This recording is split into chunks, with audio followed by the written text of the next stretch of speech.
Decoding Phase Transitions, the DPD podcast. And I'm your host, Sananda Biswas. And here we decode the career phases of brilliant minds in academia and beyond. Our today's guest is Dr. Arya Dhar, a physicist-turned-data scientist whose journey is rooted in courage, curiosity, and creativity.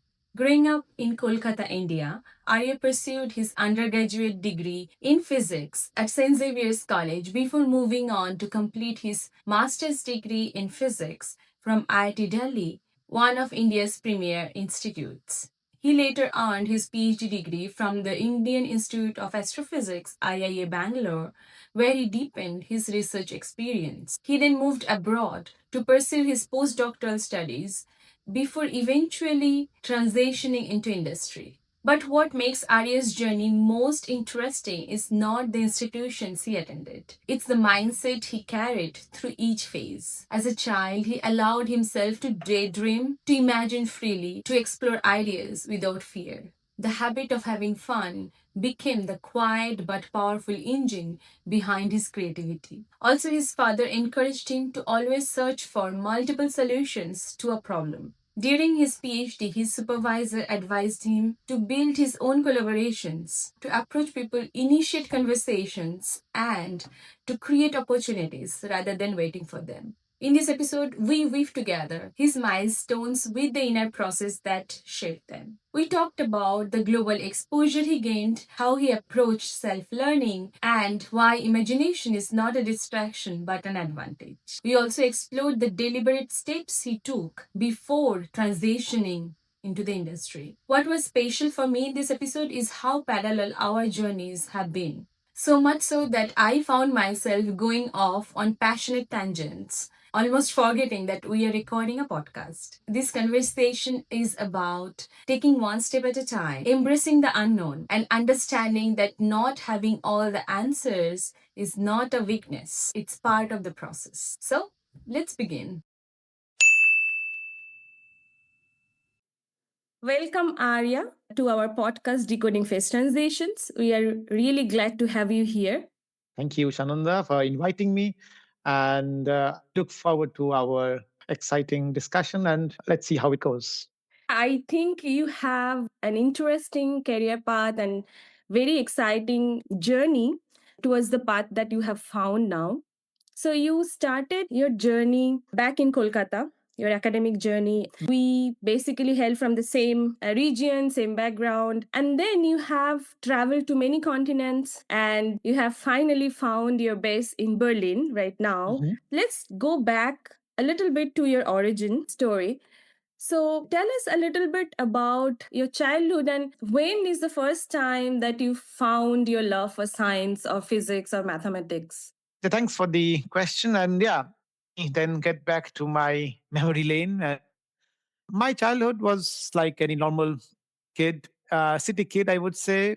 I was not a studious kid. I tried to be as efficient as possible instead of studying for long hours. But I always loved nature, going outside for playing and also visiting my aunt's places outside the city landscape because they had big gardens and used to go around just playing around.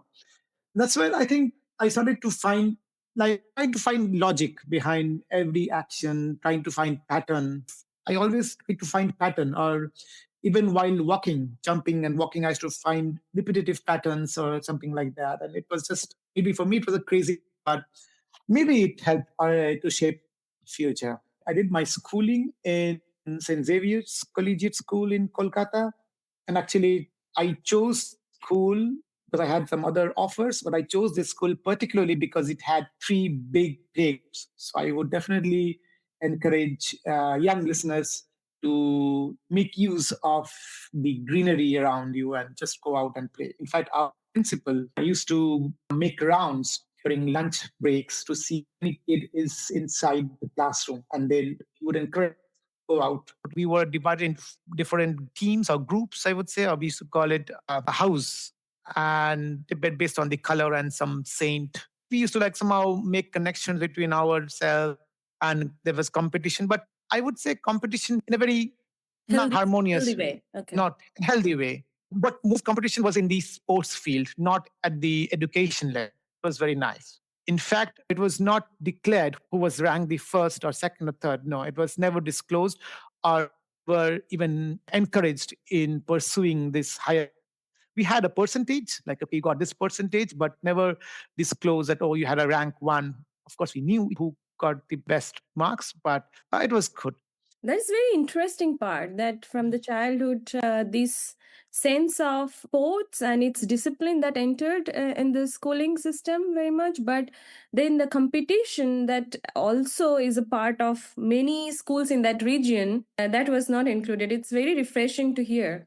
Yes, I was lucky. And we had this friend spirit a lot, but we also had to learn to share. Knowledge increases when sharing, and was sort of an open education still in the school environment. Tell us here about, because you did your PhD in physics later and you become a physicist before becoming a data scientist. Tell us about your love for science. When did you fall in love with it? Was there any role from the schooling system? Was there teachers, mentors, or even your parents for that matter?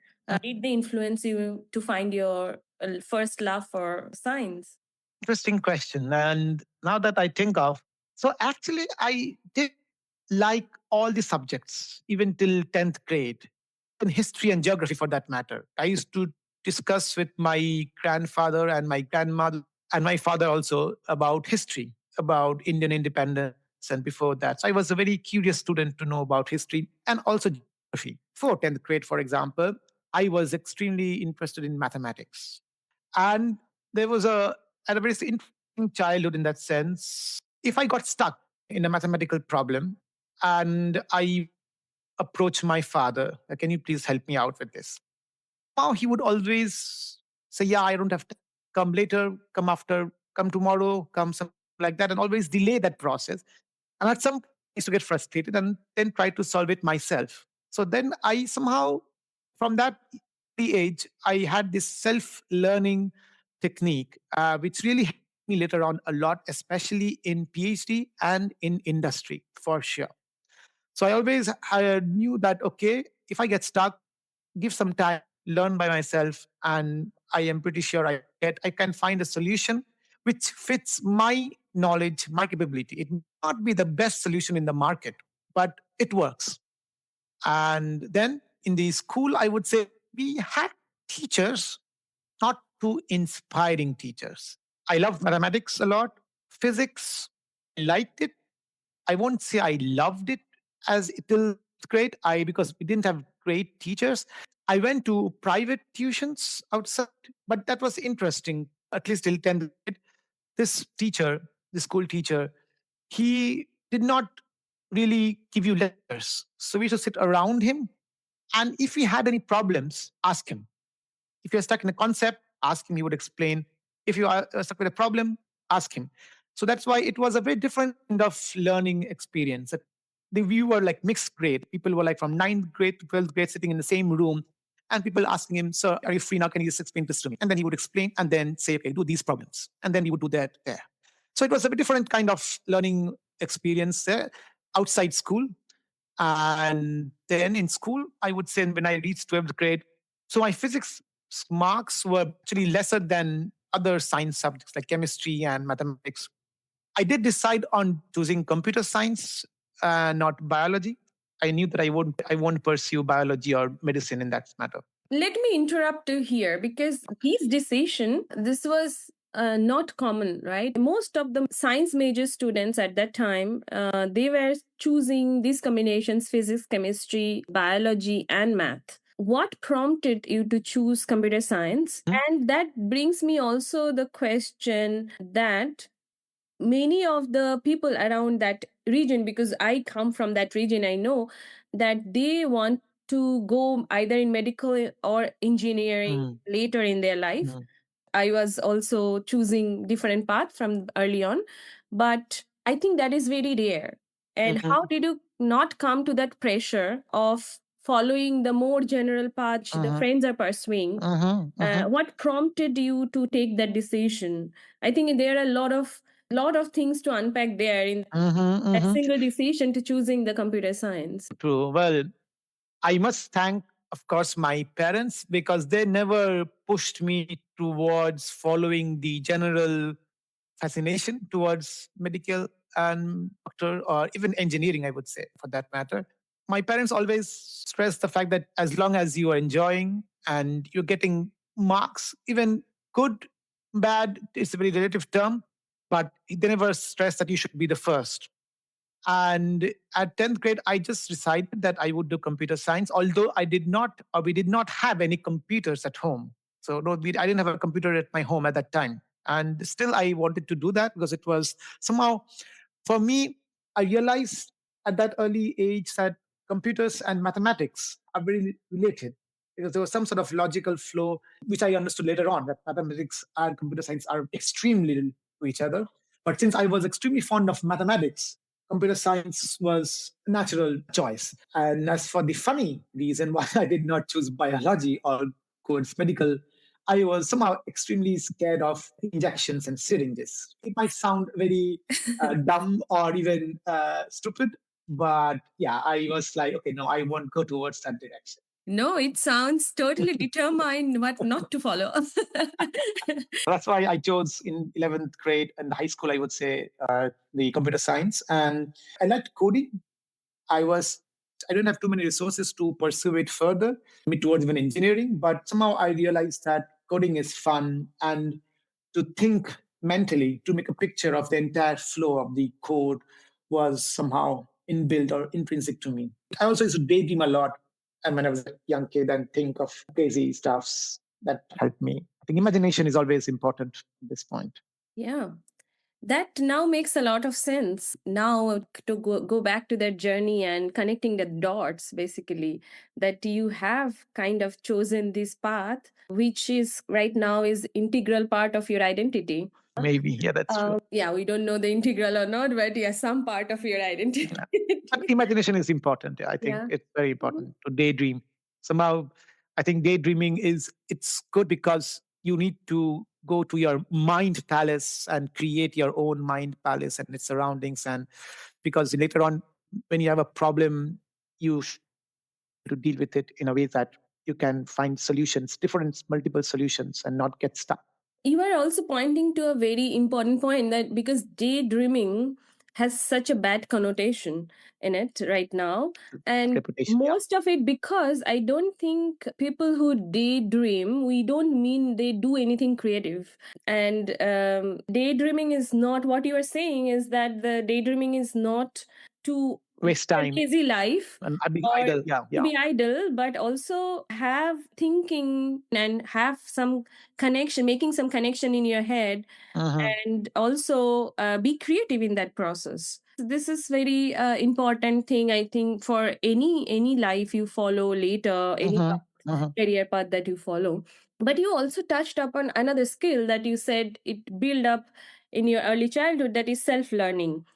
Can you please tell us some strategies that help you today for mhm, learning different things fast? Because it's a very fast changing world right now. And mhm, in any field you are in right now, it's actually the landscape is changing very fast, say it mhm, because of the AI or mhm. anyway because of the different discoveries and inventions.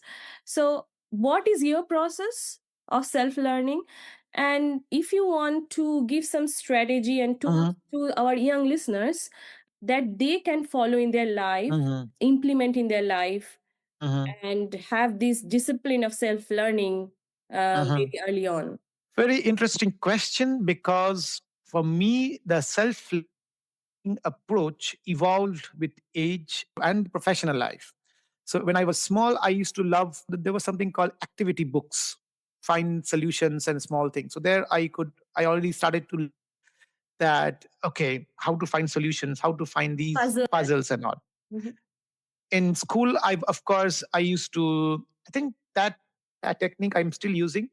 So let me tell you what I'm doing now because it's very important. What I'm in from the point of view in industry and even academia. And there's some called a fast feedback loop. It's very important that when you have to learn new, really new, based on the use case. It depends on why are you learning that. And in industry, it's very important. answer this question, like why are we doing this and not how. And that's why, if you have a use case in mind, okay, a problem to solve, and you need to learn a method to solve this problem, the very important thing is not to learn the entire method, because it may take, and not only time, maybe in time the method has evolved into something different. Okay, it may take 1 year to learn a method, but in that time the method itself has evolved. So I would try to dissect this method into chunks and learn that small chunk on a part of the problem which it can solve, because it cannot solve the entire problem. So you have to also break the problem into small chunks and then use this small chunk method to solve this small problem. If it works, and it won't, if it doesn't work, what extra do I need to learn to solve that problem? Once that is complete, means my problem, that part of the problem, I know the solution now. Now let's extend that to other parts of the problem. Addition, can this small solve this additional bigger problem? If yes, then good. If not, I need to increase my method.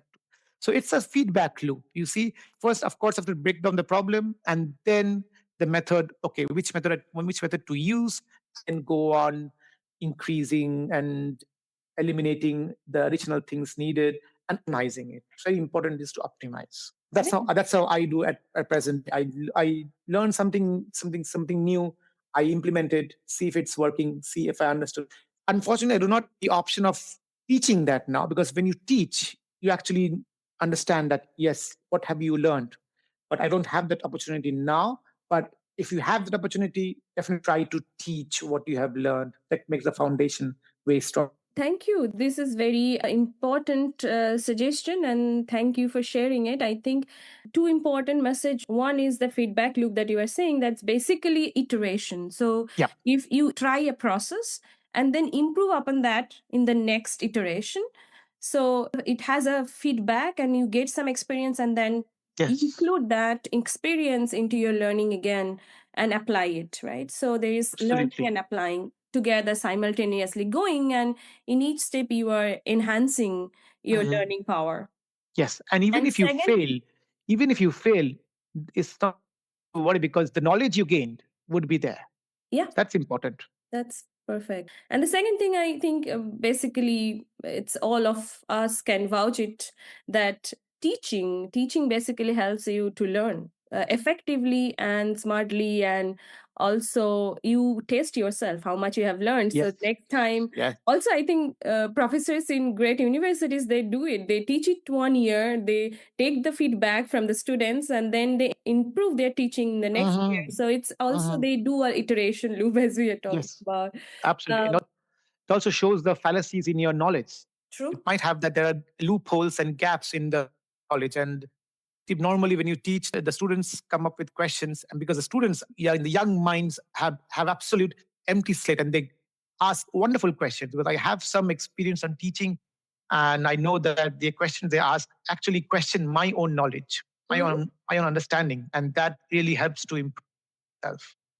That's true. And as a young listener, if you're thinking that whom I can teach, you can teach your friends, you can teach your Mhm. peers, you can discuss. And discussion actually is a case for learning and teaching each other. Mhm. So try to discuss it with your peers, and in that way, also, you can test your knowledge. Let's move on then. So tell us a little bit about the roles your parents played in your academic journey Mhm. and in your early childhood, particularly in finding whether they helped you to find your early interest or career aspirations, or did they provide any guidance in the initial years? Yeah, definitely I would. I can't disagree that parents didn't play an important role. The most important part they played was giving me the Mhm. freedom to choose without the pressure of performance. Performance sense you have to be ranked first, first three. No, it was more about learning while doing, learning with fun. I think the fun part was very important. And Mhm. my father especially was quite instrumental to put to make me love mathematics for sure. And then as I grew up, I also was quite inclined to literature. I used to write, and my uncles used to come and ask me to read what have I written this week. Mhm. So I also had good, I would say, private tutors who encouraged me to write on variety of topics. So I think it was a sort of overall very nice. I would say I was not the top of my class, but I was happy with what my performance. Then when I reached the 12th grade, like everyone, to decide my career path, right? Mhm. And since I had not chosen the medical field, an obvious choice was engineering.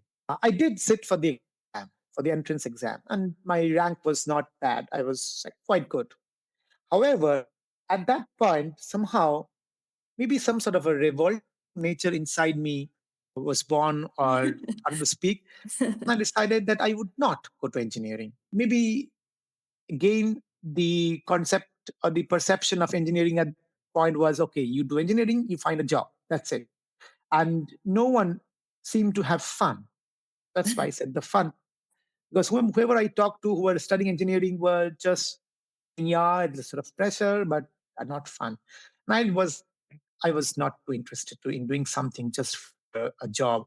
Although it's not like our financial condition was very great, but somehow I decided at 12th grade that I would do basic science. I Mhm. started to suddenly start loving physics and maths, computer science also.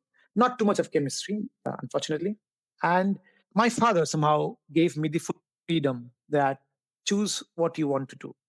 And that's why I did not even go to the counseling, the engineering colleges. That means there is typically counseling process where depending on your rank, you get to choose which engineering college you want to study. And if there are available seats, you get a seat, get admitted there. Also, which department of engineering, right? I was thinking of more going towards computer science. I see. Okay. Yeah. But then I'm somehow, saying that counseling also helps you to find out if you haven't figured it out yourself, isn't it? true, but not at that point. At that I see. point, it was mostly you have to decide from before, and if it's not there, you find I see. college where this course is available. Okay. So that's why the counseling is quite not the not the very good name because they don't tell you, fortunately. And so then I was thinking that maybe I should go for physics or computer science. And then I went to St. Xavier's College and I applied there. I got through.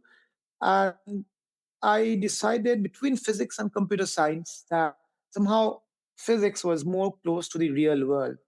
Computer science, which has a very strong mathematical foundation, I felt was a bit abstract at that point. That's where I chose physics. Although I did not have the best of teachers till 12th grade, best of physics teachers, but I would say a combination of a bit of love for physics and simultaneously a bit of dislike for the predominant engineering concepts at that point. That helped me guide towards physics. My parents were also fine with it because, after all, it's life. We never True. talked about what would be the end goal, like what is your final goal to become, like what do you want to become. No, it was just like one step at a time.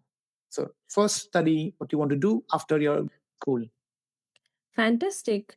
This also, I think, helps in many cases to take one step at a time and Yeah. figuring out life a little bit, as you said, because you were clear on the fun part of Mhm. it. If you don't feel any interest or fun having to learn it, then it may not be your path. That's also a very clear signal that True, came true. from you.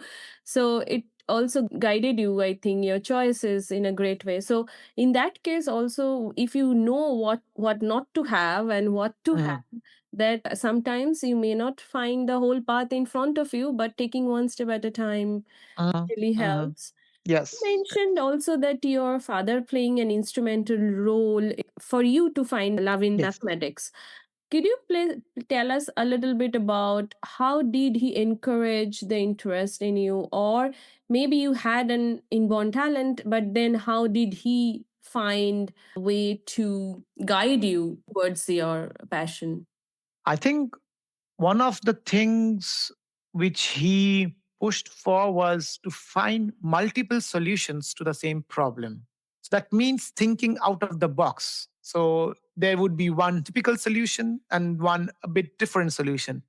And know both these solutions, I think he was there. He was very much instrumental, and he also, of course, he knew more than me at that point of time in mathematics. So that's why I solved a problem with my own constrained knowledge, and he also showed me advanced techniques, whatever he knew at that time, and to solve a problem, especially with algebra and geometry. So that was really I like this different ways of solving problems and not to be stuck with one your own path, but they're also not just to know but appreciate that there are one problem can be solved from multiple ways or Yeah, paths. really, really interesting. He not only gave you the out of the box solutions, also, he didn't put you in a box when it Hmm. came to find your own path. So, Hmm. like many other parents at that time in that region might be doing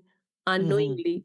Great. Let's move ahead. So, you chose physics in your bachelor's as an honors subject. Honors is a physics major basically, and on Yep. the side, you might have had mathematics and computer science, or mathematics Mathematics and chemistry, actually, and not chemistry. computer Okay. science. Yeah. So, it's normal. Like you had mathematics and chemistry. Hmm. I also did. But you did also your bachelor's from one of the very renowned college in that region. It's Xavier's College in Kolkata. Tell us about what your college life taught you. Were Hmm. there any challenges that you faced? Because also there is a learning gap, I think, from schools to college physics when you start physics as a major. Hmm. Oh, that's a wonderful question, and I don't have enough words for describing the effect of my college, I mean, bachelor's, my life, not just in physics, but everything else. I think that was one of the best choices I made in my life, especially choosing St. Xavier's physics department. And then was because of its excellent faculty members. Not them, but some of them were so good that it left a lifelong impression on me. Yes, you are right that it's quite a different ball, the physics in high school and physics in college. But I had some excellent professors. And that was the point. So before I joined physics, I was not in too much of love. But after joining, I fell in love with physics.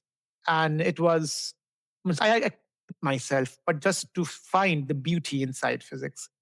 The professor even teaching so interesting topics in physics in such a way that it was a game changer. In fact, I still have contacts with them. I regularly meet them when I go to my hometown. There are some people whom I can name, but it's not in. But otherwise, everyone, especially the people who taught us mechanics, classical mechanics, heat and thermodynamics, everything. So that was super nice. And not to forget the batch. So we had a very small batch, like around 16 to 18 students or kids, I would say. And we had a very strong bonding, especially to share knowledge. And that was the best part. We shared everything with each other. Every notes, every new knowledge, every new books we found, we always share amongst ourselves. We also had brilliant minds amongst ourselves who never us with disrespect, but always shared whatever he learned or they learned. So that was, I think, a combination of a very good faculty and a very good batch, a very good group of friends that made me really like think about physics. And so that was really, and again, it was not the marks. So we never competed for, our teachers also never forced us to get best of marks, but have fun and learn. So we used to do lots of things in the experiments, in the labs, making mistakes. And then our teachers, our professors used to come and show us, explain to us, and also make fun of us. So we had a bidirectional making fun of each. What is the best story that you remember from these days, if you can share with our listeners? Well, the professor who taught us quantum mechanics, it can get emotional a bit at some point, but he was wonderful. He was extremely punctual. He used to come from far away but he was always there on time. And even if we were late, he used to always excuse us. Taught us quantum mechanics. He sort of made us cry because that was for the first time in our life that we were learning an concept which is out of our common sense. Because the common sense is ingrained with classical mechanics. And this Yeah. was something which was outside our common sense. And we were like awestruck. We were like, wow, what is this? And the way he explained, not chaining ourselves or not confining ourselves into the mathematics of Mhm. quantum mechanics, but to show the beauty of the mathematics while explaining quantum mechanics. That was the important distinction. That was important. Not just, oh, I have a big formula and that's it. No, Mhm. this one such story where, while I remember that at some point, at some lecture, tears were flowing out. Oh, I just learned something new. That's something which I cannot, that's something which started during that part, that to find joy Mhm. when learning something new, Yeah. internal joy, not for marks, not to finish the syllabus, but just to find internal joy. "Ah, this is something I learned today. That's something new, completely."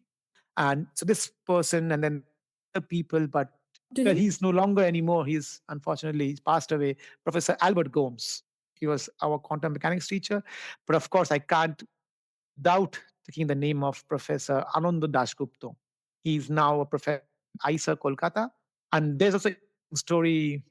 If you have time, I can also Yeah. share with Yes, I can also we share love about. stories in our podcast. So Professor Anand Dasgupta, or as lovingly we used to call him, ADG, he started teaching us heat and thermodynamics.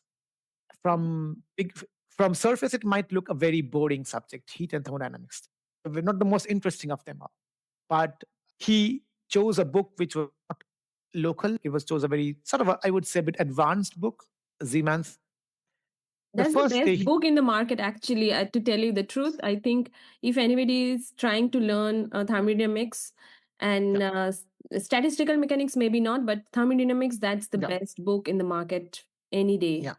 Yeah. He introduced us a lot of good books, and for example, for mathematical physics, Yeah. we had, oh, I forgot, lots of, I think, Russian guy, Mm. forgot. So yeah, ADG was one kind of person. You could approach to him any time of the day and ask, "Sir, can you explain this, explain that?" And without any action, he would start as if everything is in his mind in front of him. He never came to class with a piece of even, just with chalk and duster. That's it. Never a book, not even a piece of paper. He was a wonderful teacher. So at the end of first year, we realized him, and so this is an interesting thing. Till school, I always had some external help, like tuition. But in college, not purposefully took any tuition. Mhm. And at the first year, we realized that our marks was not good. Some of us realized that our marks were not that good. Another friend and I went to ADG and said, because he was the best time and Mhm. around us. We went to his home and asked, "Sir, I think some help, external help or additional help outside college. Can you help us? Can we come to you once a week, for example?" And he said, "Yeah, of course. Why not? You can come all the way to my apartment and I can help you out under one condition." I said, "Okay, what?" "No monetary thing involved, like no money involved." I said, Really, nothing?" I said, "No. Just for the sake of knowledge transfer, he agreed to bunch of students coming once a week in the evening. No matter how tired he was, we would sit on the floor and he would ask us, what do you want to know today? Or what do you want to learn today? And we would just randomly throw this topic, that topic, and then he would just start explaining from scratch. This part was a different way of teaching. Like, for example, quantum mechanics, he taught it not from the historical perspective, but a different way. So that's the thing. Again, coming back to my childhood, same problem, different pathways was like, it gives me immense joy. This ADG was and is still my best teacher. This sort of dedication towards students, that knowledge needs to be transferred, not for marks, not for popularity, just for the sake of knowledge, was, I think, one of the best thing that happened to me during my bachelor's.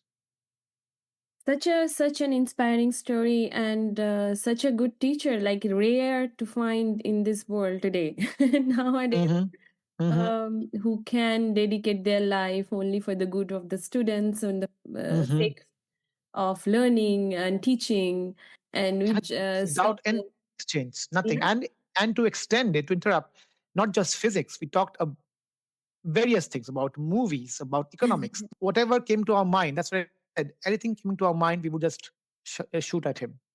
Yeah, so let's give a big shout out to him, Yeah, and yeah, yeah. for changing many lives, Many. many of his students' life, Uh-huh. and impact them in such a way that they can really carry the teaching or the learning from him till today, like Mm-hmm. you did Mm-hmm. share today. So I want to also mention here that in those days also, as you said, there was this part one and part two we talked about in other podcast also, Mm-hmm. that physics, when you have taken a major in physics or any other science subjects, there were Uh-huh. this honors path where it's Uh-huh. called the major, taking the major Uh-huh. in some Uh-huh. subjects which can be physics, mathematics and chemistry, Uh-huh. or in biology, botany, zoology, etc. Uh-huh. And then it has two parts, part one and part two. And Uh-huh. after part two, you complete the degree, and then Uh-huh. you get a cumulative percentage of Uh-huh. these two exams, part one and part two. And then you decide what should be your next path, or in a career, which direction you want to move on. Was there any plan B? Because I guess because you were finding love for physics, that was a straightforward decision to go to Uh-huh. masters. But in any point in your mind, there was a plan B, because you said also, you mentioned there was not a lot of pressure from your father, but also there was a financial aspect of Uh-huh. it. What was your mindset at that time? What were you considering?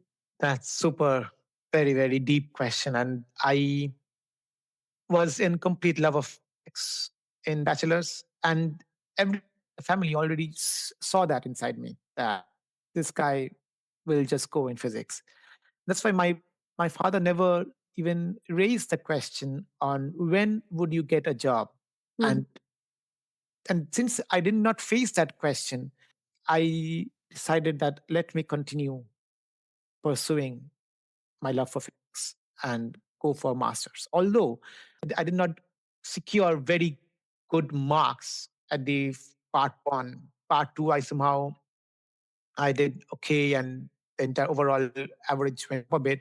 But even then, I was not deciding. I was not thinking of any other career alternatives.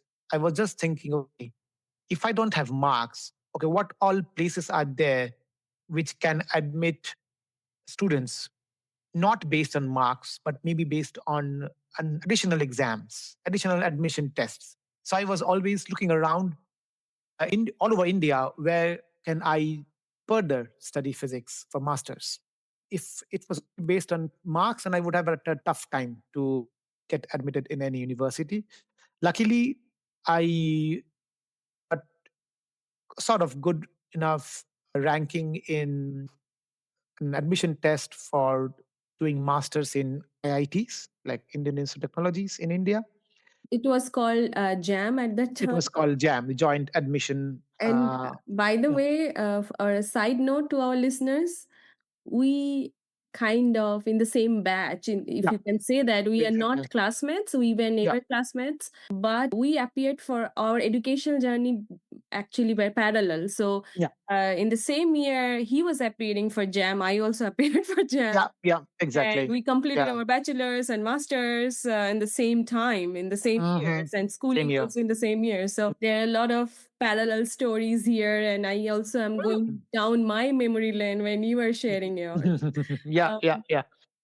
so you said you were searching for exams which were based not only on marks but also on entrance exams, Mhm. and you appeared for JAM, but you might have had like highest percentage in that entrance Sort of. test, because It was you okay. got a chance to go to IIT Delhi. I went to IIT Guwahati that year, IIT Delhi was one of the top IITs, and you cleared that exam.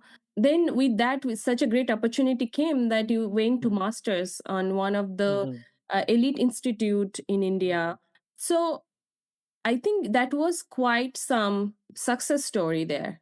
Can you tell us a little bit about your preparation for that? And what exactly do you think that in the same year you appeared for part 2 of your exam? There was no gap because I walked the same path, so I know there was no gap. But what do you think that many of the stories, like my story, and then also we had Professor Prasenjit Ghosh, who also had the similar stories, that he also didn't have good marks in bachelor's, but Mhm. went on to BHU, which also has their own exams, and now Exactly. IIT. Yeah. Many of these stories tell us that there is some conviction. He told us about that he knew that his concepts are clear, and that gave Mhm. him some confidence to go into these entrance exams. What about you? What do you think? Mhm. How were you preparing that you were able to have this success story at the end in cracking the entrance exam? So yeah, it's been a while that I appeared for these national level entrance examinations to study masters in different universities. It is true that I would say my concepts were rather clear. I was stressing a lot on understanding, and uh, and I don't think we had too much of materials to prepare for these exams at that time. It was, of course, internet era, but pre-boom, internet boom, I would say. And actually, for me, I grouped up with some friends and we studied together. We prepared, we tried to solve problems if we could get hold of earlier the question papers, which was not that easy for the IIT exam, but we still got some random questions from here and there, because it is true that the university from where I did my bachelor's, the exam pattern is quite different than in the such entrance examinations for masters. And so I had to change my approach a bit, because it was not like writing long answers and experiments, but more like quick answers, short questions. So, if I remember, there are lots of problem solving questions. Like you have to apply your concepts of understanding to a Mhm. problem to Yeah, prove that you have understood it correctly. It was not exactly. like you don't have to write theorem derivation or anything. No, no. Everything was really problem solving Yeah, questions. more applied. Luckily, there's a huge book market in Kolkata called the College Street, where we used to frequently visit and just ask if there is any question paper available for master's admissions exams from around India. Because along with our other friends, I was also interested to pursue masters in BHU and Pune University, for example. In fact, I even traveled to BHU at that point to submit the application form, because we were very much delayed. Oh, It was like late, and I didn't want to post it, and then it might not yeah. reach. So that's why we actually went there. I distinctly remember that I traveled to Benares for submitting this application just the day after the IIT exam, Okay. the jam exam. Oh, Yeah. you know what? Actually, that's true. That reminds me. I didn't know about this entrance exam until the written exam of the JAM. We did it everything on that day. So actually, I also posted it on the same day. Well, I got to know from other applicants that mhm, this is the exam they were also appearing. Like my father might have talked to other parents, and mhm. he just figured out. So when I came out from the examination hall, it was also somewhere in Kolkata. The center was, and then we came out, and my father is like, let's go. And we fill it up and then we post. Yeah, yeah. Yeah, that's correct. So It we are was my talking last about the moment. same days in the past. Exactly, same Yeah. days. Okay. That was quite interesting time. Of course, nice to visit, but also, so mostly from our friends, from our professors, we got to know that Pune and Benares are very good, and you can go there even if you don't have very good marks, because to get into Kolkata University for masters, you need marks, and which we did not have, unfortunately. And for the exams, actually, we took it quite light, because It was actually easier than the bachelor's exam because there we didn't have to really write big answers, but mostly applying concepts, which was easy for me at least. And also together with friends, we took it as a fun exams. We were not like thinking that okay, what would happen if we don't pass, because we somehow thought that we would get somewhere. And since we were so much motivated to continue studying physics and in the master's level, we thought okay, let's just try to sit for the exam. And I remember the Pune University exam took place after the results of IIT came out. And so one of my friend did not get into IIT, but I still accompanied with him to the exam center. I didn't go to the exam, but I just went with him to the exam center so that to give him moral support. And it was amazing that from our batch of like already we had only 16, 18 people in our batch, 4 people went to Pune University. So it was quite a nice, I would say, like together, we did together. We shared a lot about if we find an exam, we used to always share and see how we can solve it together. And if we are stuck somewhere, we can always ask ADG. So I didn't expect that I would get into IIT, but I thought, okay, let's give it a try. Because of course, till before the exam, we had our only certificate or marks was the university mark. Think, I guess also part two results were not out when we were appearing for this exam. So we True. didn't know also No, no, what no. will So happen. exactly. Yeah. So that's why we were basing our entire judgment on part one, and we were like, okay, what should we do? But of course, our professors were there always to encourage us. A very important thing they said that okay, it's important to have marks that sort of opens up doors or at least lets you go to the next step, but that's not the only thing, and that's not the last thing, and that really kept us motivated and said, okay, let's even if our part one marks were not that good, let's give it a try. Let's go forward. We would definitely find a way out, and that's how we got into the masters in the IIT. Most of my friends did get into masters. So ones who did not want to pursue further did something else. But most of us went towards like almost I would say 80-90% went to masters. Yeah. That sounds like a very good team spirit, and you Mm-hmm. were actually helping each other out as a friend group Mm-hmm. and studying True. together. True. And that helped you to also boost confidence in each other. But what a success story! Like then you also were able to pursue masters, which were your dream, not only in any place but in one of the top institutes in India, and Mm-hmm. that was IIT Delhi. What was your master's experience like? But Mm-hmm. also more generally, because I would guess that that was the first time for you to go out of your house to leave Mm-hmm. different city, but all by Yes. yourself. Of course, all IITs have the in-house hostel systems where Mm-hmm. you can stay in the campus in Yeah. Yeah. hostels. The foods are provided for you. You get room for yourself or just to share with another person.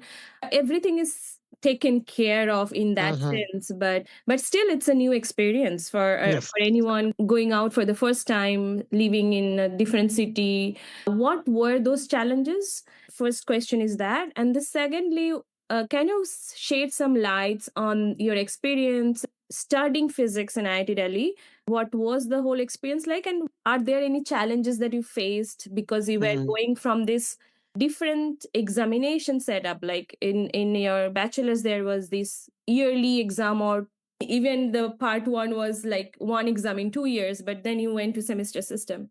Yeah, a lot of questions. Let me go step by step. First, of course, the transition, shifting your base from Kolkata to Delhi. So, Delhi, I had already visited Delhi before several times because one of my uncle used to stay there. That's why Delhi was not a very foreign city or unfamiliar. However, as you just mentioned, IIT itself is a very closed or isolated environment. And on top of that, especially in the masters in the chemistry or physics, I was lucky to have very strong Bengali community. So as long as I was inside the campus, I still did not feel too different from Kolkata because it was all the Bengali friends. Imagine IIT Delhi had the least number of Bengalis, the fraction of Bengalis, and still out of 28 people, there were 17 Bengalis. And if I compare with other IITs that time, our was the least, like the least fraction of Bengalis. Yeah. But I remember from IIT Bombay, Kanpur, Chen Madras, and Kharagpur, of course, these are different numbers. I was also a bit sad that none from my bachelors could join me, which is a bit unfortunate, but I had to accept it. Then the society was still different outside the walls of IIT, and I had tough time to get familiar with the society, the way they speak. My language skills were not that great, and also Kolkata has a different way of speaking than in Delhi. A bit, I felt Delhi was a bit harsh, and also food was not to my liking. But somehow we managed. The friends were there. I think the best part was the hostel life, especially with friends, meeting new people from different states. So actually, so in IIT at that time, the rule or the typical trend was that the first year you share your room with someone and second year you get your own single room.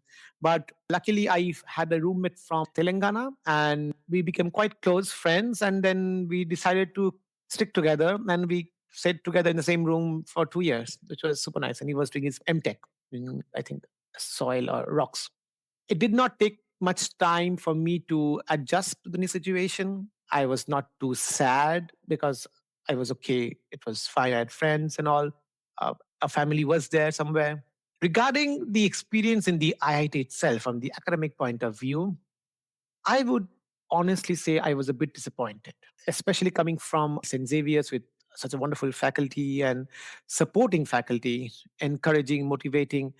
I was a bit disappointed, some at times frustrated, except for a few professors in the first semester.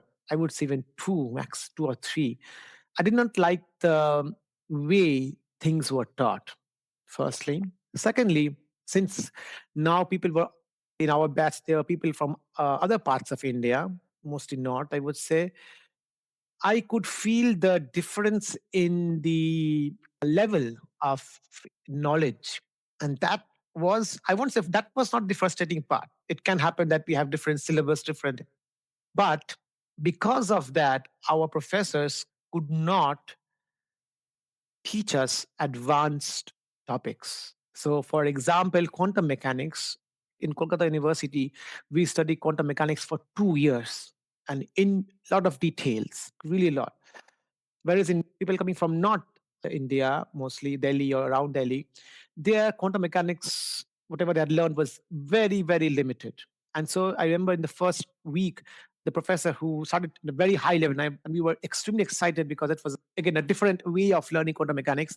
The other people complained that it was too much for them. They had no idea what quantum mechanics. And so that's why our professor had to really tone down, bring down the level, and at some point, it was a bit boring because we were then sort of repeating what we had learned in our Kolkata University.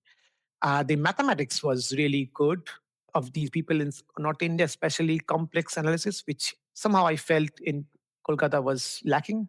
So, but what you correctly pointed out, the different system in Kolkata, it was a bit more laid back. You had time to explore, study a bit more, something outside the syllabus, and still get come back and appear for exams. But in IIT, the masters in basic in physics was almost designed like an engineering course. You had every 1 month you had an exam, minor one, minor two, and major. So like there were three exams in a span of 4 months and lots of tutorials. So there was almost no time to breathe. It was like whatever is being taught, you come out, finish off the exercises and submit them, and then there's exam. And then exam is like, okay, whatever is being taught. But we didn't even time to go to the library and look for different books because there was no time. So just whatever book has been referred by the professor, look at that, maybe one book maximum, that's it, and then appear for the exam. So I did not like the system. I was not very happy with this rote learning for exams. This has always been my thing which I did not follow and I never liked it. And that's why in IIT I was somehow struggling in the beginning, like, okay, what's happening? Everything's going overflowing over me. I managed somehow, but I would say, I did not get very good professors in master's level in IIT. It had good reputation, One of the best professors retired just the year before I joined, Ajay Ghatok. So I had an experience. I had some professors who were good. One of them was very good. He had very good understanding, but somehow he didn't make good connection with the students. Somehow I felt he was very rude, I don't know, harsh. If we don't know something, if a student doesn't know anything, something, it's okay. One should not insult or somehow make him feel bad.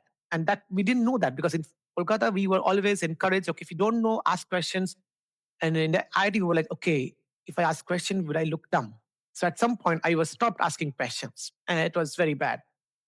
But somehow we still managed again with a group of friends. We just decided that, okay, let's try to do this together because otherwise we won't get over this or past these things. And somehow, I would say incrementally, I did better and better. And when I reached final semester, I was performing much better than because I was sort of used to this system.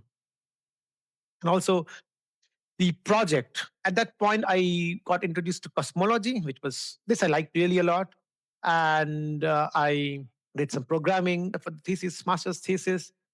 The professor with whom I did was also helpful. However, I felt that motivation was somehow missing. Either I was dependent on professors for motivation, which maybe is my fault, or it can be that it was given, but I was not able to grasp it. So that's why at the end of my master's, the motivation from bachelor's was still there. It had decreased, but it was still there. So many of my fellow batchmates thought of, okay, let's go for job or do go for like masters, like MTech, and then can get easy jobs. But somehow, again, I thought maybe give it one more try. And since I was at that point a bit into cosmology and astrophysics, I thought maybe I can try. So that's why I would say that's how the masters went. Like academically, I would say I was not too happy. I did learn a lot about astrophysics because I was introduced to it. But time and again, I used to go back to ADG and ask him to explain concepts because the concepts were not explained that well, unfortunately. There was no time for elaborating over concepts, going deep, something which is not required in for the exams. So whatever is being taught is for the exams. So that was something which I did not like. Yeah, hearing to you, I was thinking about my experience. Actually, our experiences are poles apart. My experiences in IIT Guwahati is I fell in love with physics Uh-huh. over again, and I do remember that first semester was extremely hard, as you mentioned, because coming to the semester system, and there were like a lot of assignments every week for Oh, every yeah. subjects, and once you submit an assignment, the next week's assignments do come, so there is no time to breathe. That's what it felt like in first semester. And also there are like we had these professors who used to there were announced quiz, but there used to be also surprise quizzes, and that Uh-huh. kept us on toe. Ah. But I think also that prepared me well for the semester system. I didn't do very badly in the first semester, but I could have done much more. One of the professor who used to teach us mathematical methods, he was grading very harshly in the sense somehow for my midterm exam I was paying too much attention to this particular subject because the pressure was too much. I had to, and like with the assignments and surprise quizzes and everything. But when the marks came, I couldn't believe. On the first page, I checked they used to give us for checking, right? The exam paper was corrected and given back, and I couldn't believe because I thought I gave a fantastic exam. And then I check I did everything correct. In the last line, 1 by r square, I read I 1 by r. There were some silly mistakes like that towards the end of everything. And he was giving zero for these marks. Zero. And I told him that I did this much. And he said, in mathematics, if you are pursuing science, if your end result you are writing it wrong, that's wrong. It doesn't matter how much correct you have done. And I think this kind of environment actually was putting me on toe. Right? I was like, okay, you don't give me marks. I know the subject. It's silly mistake. It's like, okay, I have to put more attention. Somehow, first semester was a little bit heavy on that sense. but I grasped it in a way that I think second semester onwards, I felt like, oh, I know the system, I know how it works. I could actually plan. As you said, it's not only for marks, but I do remember, credit to the professors, they were giving us also the time to enjoy the subject and also delivering it. Quantum mechanics 1, quantum mechanics 2, I think, as you mentioned, I not only these subjects but also other subjects, these were taught so beautifully. And also we remember we used to not let them go after the class, so there were generally repeated class, we go outside, ask questions, and until the next professor enters, and then surround him or her, like, and then ask questions, and they used to entertain all those activities. And then we had also office hours where we can visit them.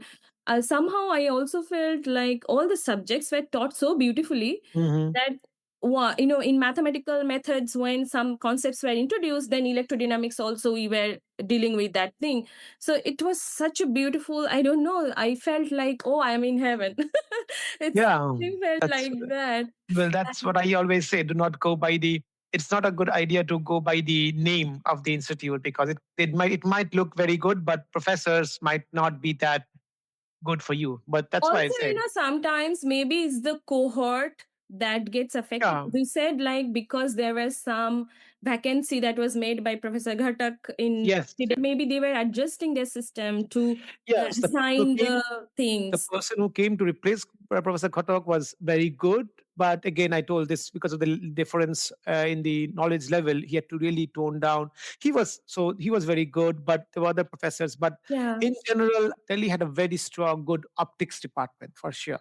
Very good. Again, credits to Professor Khatak. But otherwise, this again, what he said, connecting different topics was not there because in the bachelor's we had that, and since the levels were set so high that maybe that's why maybe they were good. Maybe as for me, it was not that. Yeah, maybe you had all the knowledge beforehand, therefore, yeah, Uh, it may uh, happen. Yeah, exactly.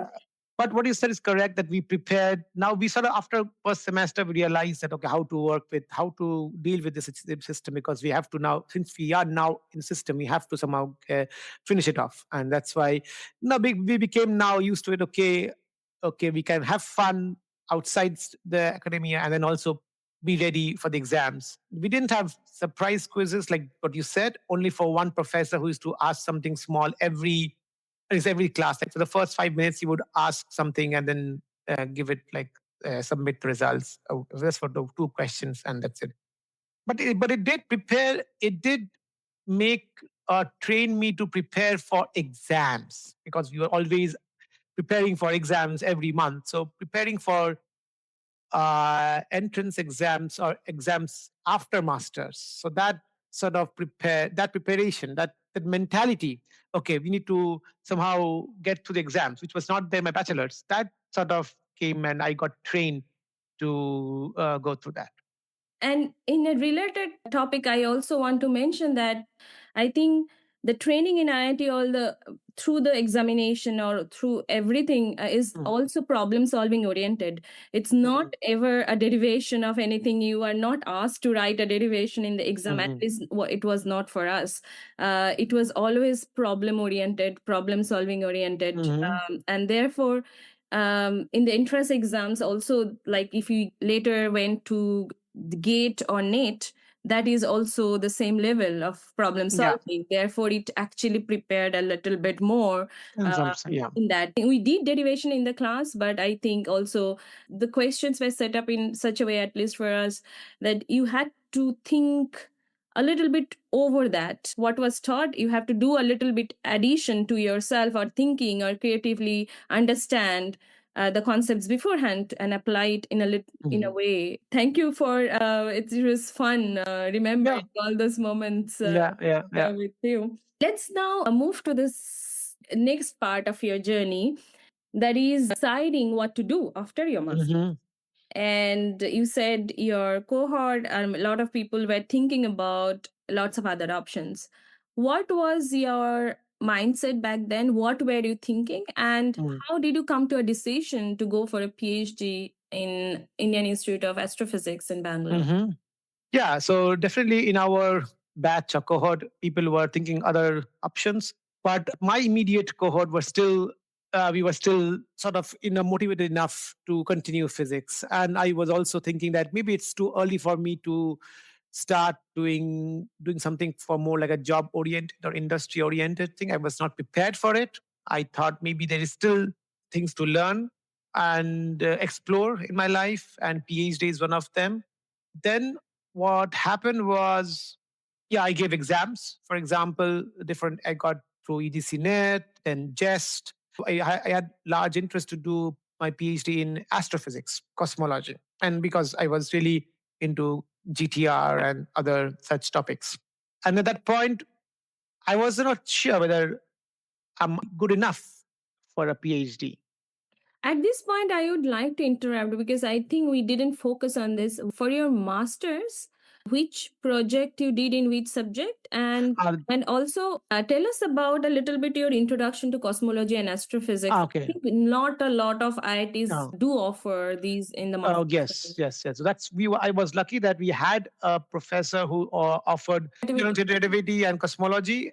Not too many people were interested, but we somehow gathered enough people to have the class, and it was nice. And I did my master's thesis with this person, this professor, and my master's thesis topic was gravitational microlensing. Not, I wouldn't say too much of cosmology, a lot of programming and using MATLAB and understanding the results. What is gravitational microlensing? Okay, so this was typically used to detect planets. So, for example, if there is very heavy object in front of you, like sun or big star, heavy object. So then, as we know, since gravity is nothing but a change in the fabric of space and time, so even light gets bent. So then this heavy mass behaves like a lens, which we have in optics. This is the lensing, typical lensing effect. But if we have a smaller objects in front of such heavy objects, like a star which is emitting light, and you have smaller objects, and these objects, are like planets, for example, won't be visible under normal circumstances because they're not emitting light.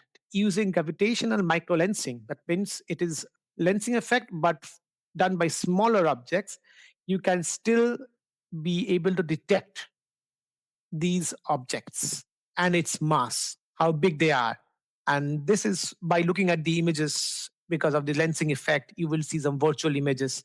Instead of one image, you have two images. And that's what we wanted to see. If there's a big star, and then there is a smaller planets in front of it. And then we're trying to find out if these objects exist or not. Okay. So this is what I did on my master's thesis. Okay. Yeah. Sounds fun that you got to work with all these cool things in your master's. And I interrupted you when you were talking about your preparation and your interest in pursuing astrophysics and as a PhD topic. And then you appeared for different exams. So yes, how was the experience of appearing the different exams, and how did you choose this particular institute that you have chosen? Interesting, interesting. Very good question. Yeah, it's been a while. Let me think. So definitely the preparation was much more structured than in my bachelor's, because again, for the exam, for the training in the IIT, it was way more structured, and a bit of competition was already brewing up in IIT. Somehow I could feel between us, not everyone, but some I could feel. Net was, I prepared rigorously. So I had questions from earlier years. So I went through it in details and prepared myself. Even for JEST, that's a joint entrance, including different research institutes in India. Mm. I also gave GATE, but I did not get good marks there, but I got EDC Net. And then, so my, of course, dream destination was either NCRA. They are actually across each other, just the same street across each other in the same Pune University campus. At least I did pass the exam, entrance exam, and I was called for an interview in Ayuka, but I could not make it there. Got a couple of offers through JEST. For example, in Nainital, there is something called Aries, again, and in astrophysics. So I also got, not RRI, I also gave an exam called, it was called JAP, Joint Astronomy Program, which includes ISC, RRI, and I did pass the exam or the interview, but I had made a mistake in the application form. And then they asked me, can you just go and change it? And then we can try to see. And then I was too lazy to do that somehow. Yeah. Then I also got an offer from Institute of Mathematical Sciences in Chennai, IMSC. So these were the places where I knew that there were good astrophysics faculty there. So then out of this, I chose Indian Institute of Astrophysics because like I found that maybe they have more options. ADs in Nainital was still not that great at that time. It was slowly building up. IMSC was very good, but I had already accepted Indian Institute of Astrophysics offer before I got the IMSC offer. And I somehow had the feeling that if I now say no to Indian Institute of Astrophysics, IIA, it would be some sort of a betrayal, which is of course which might be silly, but yeah, I did that. And I also want to go like let's go to different cities. So Bangalore, let's see what happens. And that's how I ended up in IIA. Of course, my intention was to do astrophysics in IIA, but I ended up doing something quite radically different. Let's jump into that story. Actually, also, it reminds me now that we were in Bangalore around the Same time. and we might not have met each other, or we might have some common friends, but we We had don't common friends. recall Yeah. anything No, about no. each other.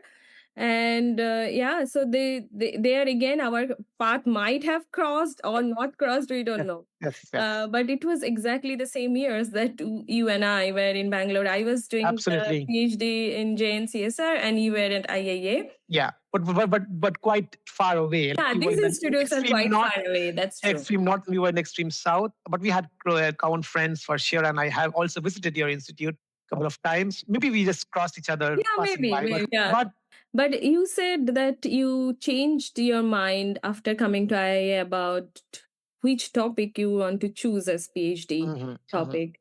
How did you come to that decision? What were the incidents or moments that triggered that? Very good question. Now, this is now more in recent memory, so I remember more about this than my master's and bachelor's. When I joined IIA, I was excited. Okay, I'll do in gravitation and cosmology.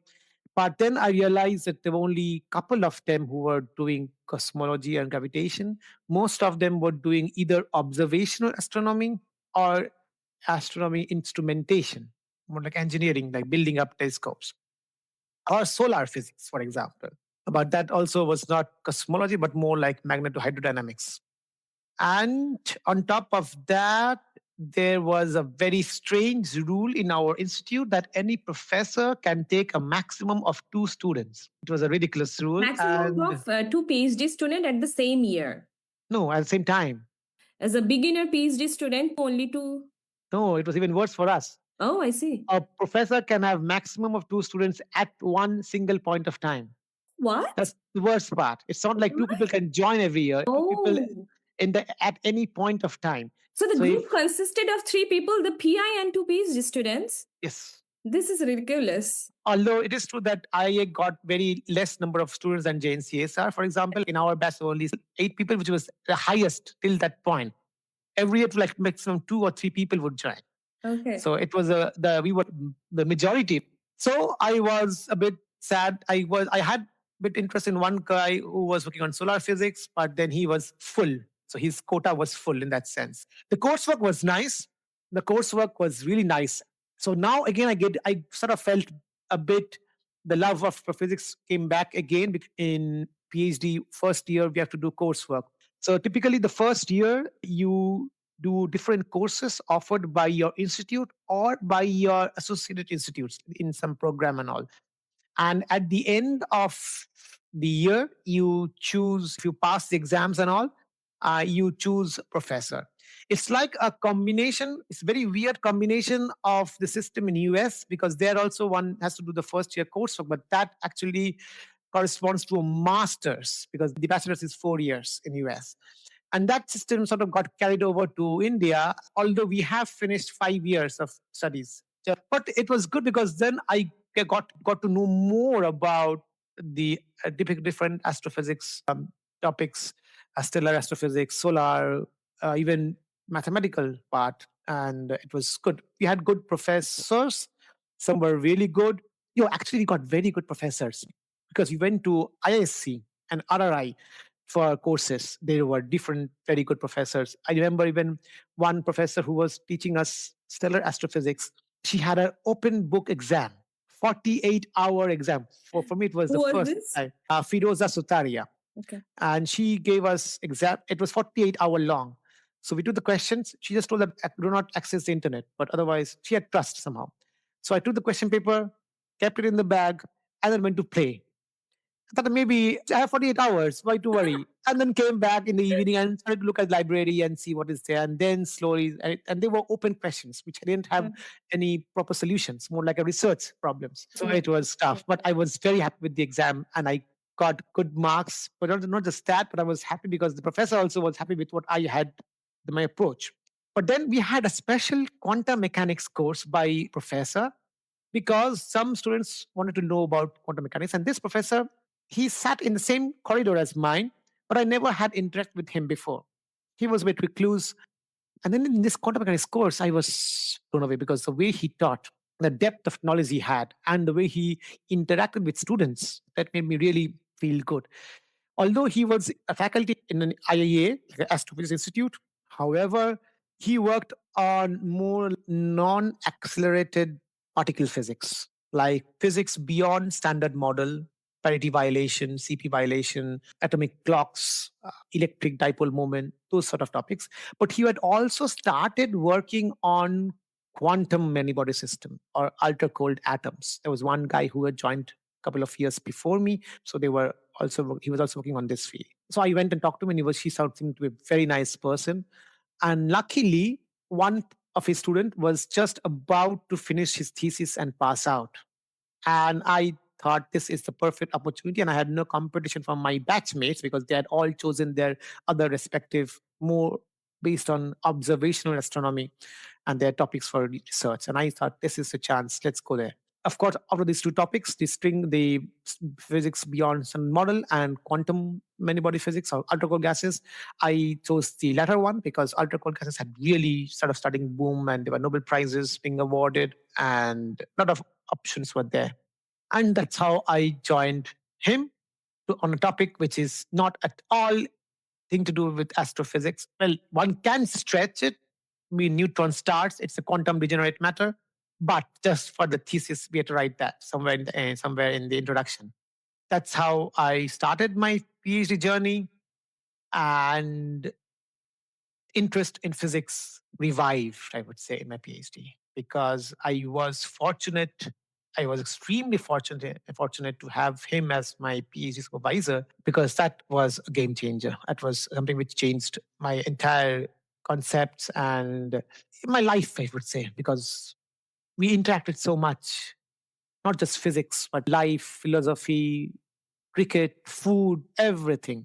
He was a man of principles, very strong principles, but he was also a person who would do anything for students, anything. He would fight anyone for the sake of students. So something I had never thought of, and he was like that. And he is even now till like that same person. Although he's retired, way into his retirement, but still publishing, still doing research. And he was a person who was in science. He actually lived science, even dreamt science. He was research oriented mindset, but also a very nice person as a human being, very polite, showing respect to everyone, irrespective of their age. That was nice because sometimes I remember I would see other people, professors ignoring students, but with him, I was sitting with him. If I have any problems, clarifying things, same things again and again. Even if I asked the question 100 times, he would explain the same thing without any regret or any show of frustration or anger. It was wonderful. Seems like he really was a friend, philosopher, and guide to you. Absolutely. And We true to the still word. did not know his name. Could you please So, give a shout yes, out his to him? name is Professor Bhanu Pratap Das or BP Das. He actually traveled quite a lot. He was in US for 18 years before he moved to India to IIT Bombay. Then he came to IIA. And after his retirement, just imagine after retirement, in India, you go to retirement or become an honorary professor or something like that. But no, he was not yet done. He went to Tokyo Institute of Technology in Japan and spent 6 years, 1 year more than typically allowed a age limit And then he's now back in Kolkata as a chairman of an institute, a private institute, where he's still doing his research at the age of 70, yeah, and publishing PRLs and papers and still sleeping only 3 to 4 hours a night and doing research all day. But yeah, this is something which I am fortunate that I got to know him and we are still in contact. We still meet whenever I visit Kolkata or if he comes to Germany. Of course, I got to do collaborations. He also gave me freedom to collaborate, which was something which quite different. Normally, I've seen professors saying that, oh, you only do things with me. But he even encouraged me, go and talk to other professors. So I even have two papers during my PhD where his name is not there. He told that I did not contribute, so why should my name be there? Which is like normally all professors want to have their names in the paper. So this was something different. It was a different topic, not my main PhD topic, but I still worked on it and found very good results. And this was a collaboration with people from ISC and Canada. So it was nice time. It was very nice time doing things, learning things, and exploring. And that's where I also did a lot of programming. Which came handy for later in your life. Definitely. Yeah. But he also suggested me go around, ask for collaboration. So I went and wrote to people in Italy that can I come and visit you? And then we started a collaboration. I could use their code and we had papers. So it was quite he gave me the freedom that like try to set up your own contact. And that was very nice. He encouraged me to go to conferences. So I visited ICTP in Trieste twice during my PhD. That sounds a lot of motivation and encouragement from your mentor and truly guiding you to be an independent scientist for your own credibility, find your own confidence and networking. Yes. That's such a all-rounded guidance. I don't think anybody can ask for more. We would like to focus next on your PhD topic and PhD question, the research question. What you were trying to answer, in which way the question was unique that was not asked before, because PhD questions has to be that. So I was working on ultra cold atoms. What does that mean? So for example, you can cool things by putting them in the fridge or freezer. Okay, they cool down minus 18 degrees, minus 20 degrees, minus 20, minus 30, minus 50 degrees Celsius. Okay, or even more. So the problem is that atoms stick to the outside of the container.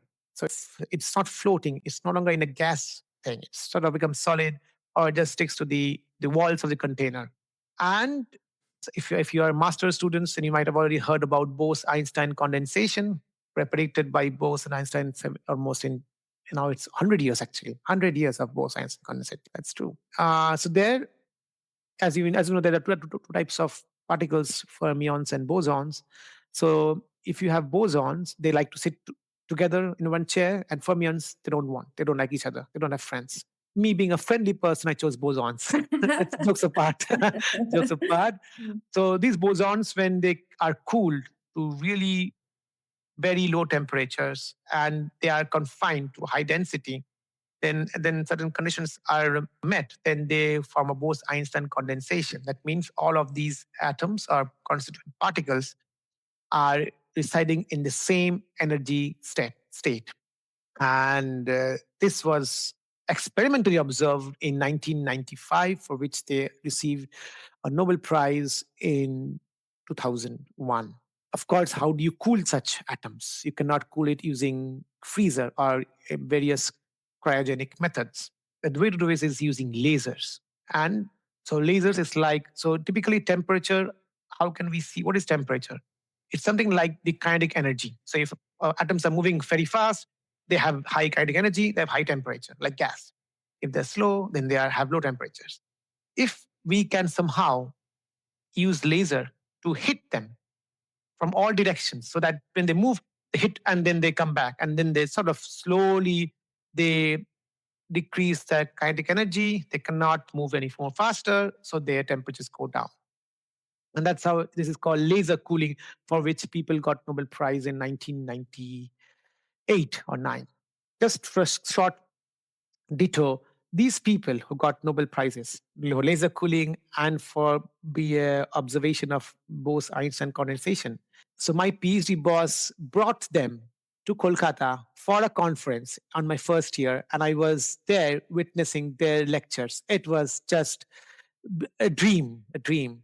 Then these people were giving lectures. There was like a rigorous school and then a conference, and people all over the world came down to Kolkata, and it was a magnificent experience.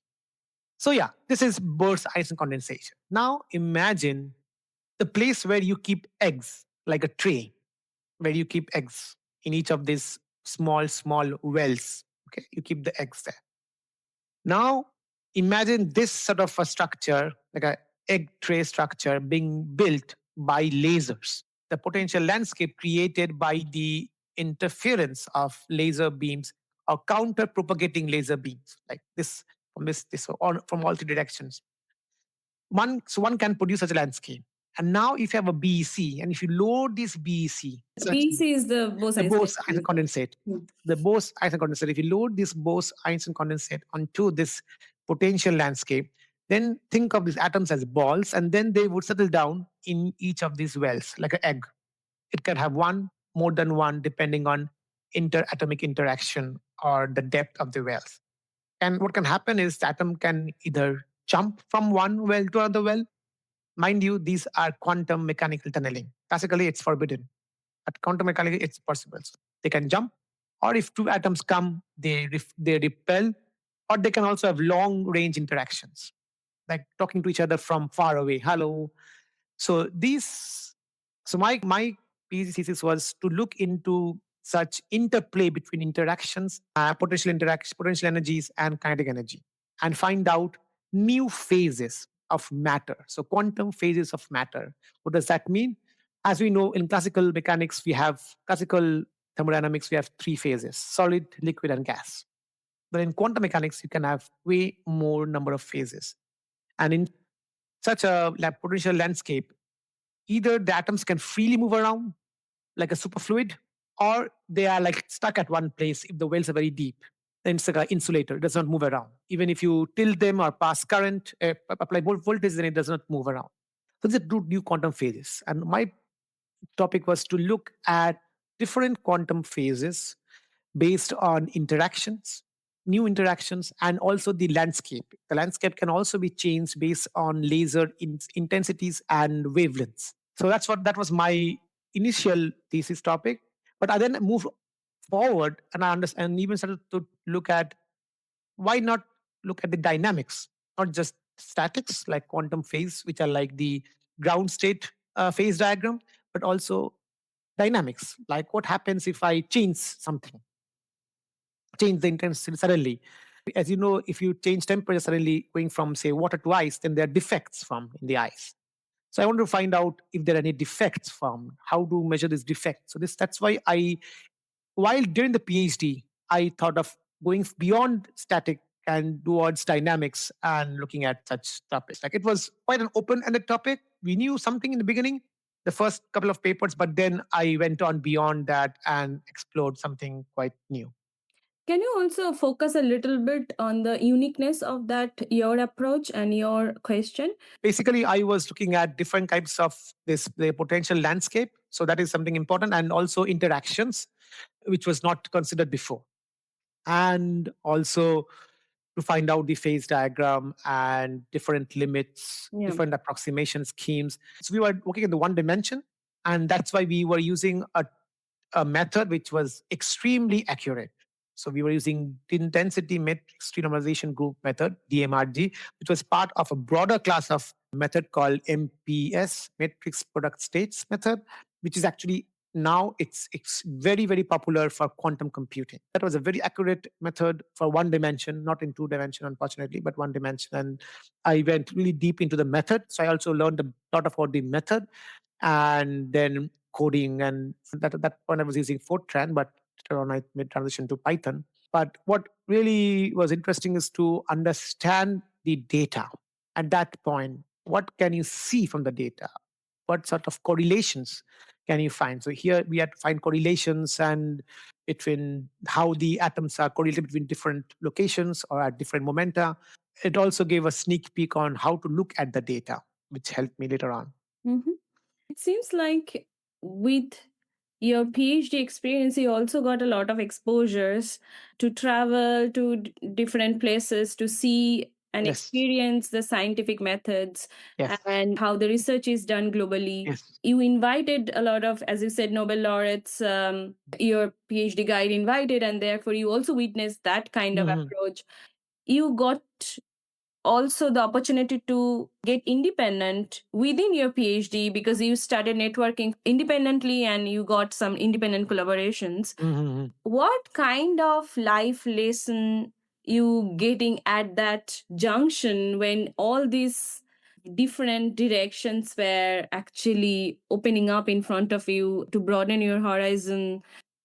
So then let me get back to one meeting with ADG before I started doing PhD.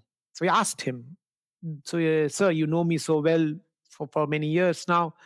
Do you think I have it in me to finish, to do a PhD? Do you think I didn't have enough intelligence or knowledge or whatever? Do you think I am qualified for a PhD? He answered and he replied, saying that for a PhD, you need 95% of perseverance and 5% maximum of intelligence. This perseverance is something which I carried on in my PhD. That even if things don't look good, even if things fail, even if that's the beauty of PhD, you do not know the final answer. It's not like a master's or university exam where the final answer is recorded and whatever you find, it's just compared with the known answer. But this is something you are you are in entering or venturing into the unknown, and that's why perseverance is something which I learned the most. The lesson which I learned, that stick to it, do not give up. Even if things go wrong, even if times are bad, just stick to it. And yeah, at some point you would get through it. Very encouraging, and I think also it sheds light on your self discovery through this perseverance, because once you go into the tunnel, only then you know what you are Mhm. capable of. Mhm. After you finished your PhD with all this nice experience, how did you embark on the next step of your journey? Mhm. And at any point there was any indecision in the sense that whether to pursue physics or to go into jobs in the next chapter? When you embarked on that, you went to a different country and a different continent, Mhm. so it's a big leap. And take us through that journey, your decision making journey, Mhm. what to do in the next step. My PhD had a revival of love towards physics. The credit goes to definitely my professor or my PhD supervisor. Then, so our institute was a small institute, and our exposure to new career paths after PhD were quite limited. So I only knew one guy who, after PhD, transitioned to academia to some bank, but most of us used to go to a postdoc or further research. And I was also sort of primarily thinking of continuing research. And my professor also encouraged me to do that. Definitely, I wanted to go outside India. That was for, again, family reasons. My first choice was initially US. However, that time there was some, like, not too much of funding. There were just some funding issues. But in hindsight, I do see that I did not have proper exposure to different career paths. I was even not aware that after PhD, people like us who did theoretical physics or numerical or computational physics can land up a job somewhere else. I knew that people who did solid state or material science or say other topics which has closer connection to industries, that I knew that they can easily transition. But for us, I was not, my exposure was quite limited, and that's why I took the obvious or the easy path of going towards postdoc. So, if I remember correctly, back then also the opportunities was not as much. No, When true. you have finished PhD, it was not as much as it is today. True. Also, another thing I think, especially in India back then, Yes. it was limited, and Yes, yes. maybe countries like Germany and Oh, yeah. outside, there are certain positions, as we know now, that those positions are available for only for PhDs. But in India, there is not such No. distinction. There is no distinction who has Mm. done bachelor's, master's, and then entering into the same job at that True, time. true, true. So even I certainly agree on this with you that the industry was also not prepared to take in PhD students because somehow they thought for developing softwares they had for engineers. In even now, I still think that the scope for PhD students in India are very limited, like compared to what I see outside. In fact, they are given way more respect, the PhD students, than non-PhD students in industries. And it's quite funny to because I didn't know about this. And also back then, it was like a traditional path that if you do a PhD, you go on research. It was unthinkable of doing something else. And data science or data analysis was not very much, I would say, it was not appreciated in the industry. I think there also the industry also had the misconception about PhD students themselves because industry thought that the people who did PhD not meant for industry. They are a bit crazy. Maybe they would sometimes think, and there was also no outreach from the industry, like sort of trying to reach out to the PhD students, trying to advertise their industry, their companies to people who just finished PhD. At least that point of time. Times have changed now, but even then, the companies I've talked to, like these IT solutions or software solutions, I don't think they appreciate. Or even, for example, in consulting companies, like in Germany, the consulting companies really there are consulting companies just for PhD students. So that's quite a different attitude, I would say.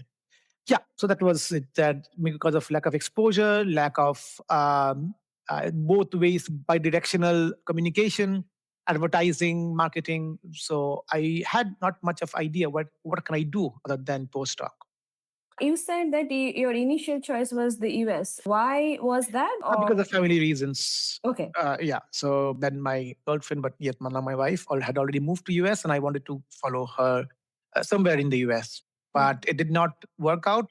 I was in the meantime trying to apply for different grants or fellowships. That's how I got something which helped me to go to US, but only for a semester. But by then I had already received another postdoctoral offer in Finland. So in US, I was only there for a semester collaborating or more like an exchange student fellowship, which was quite nice because only 3 people out of India had gotten this fellowship and I was one of them. And it was nice experience. First time outside India for longer periods of time, not just going for conference or meetups or collaborations, but like really staying somewhere and taking care of myself also, cooking and everything. How was that But, experience like? that was funny.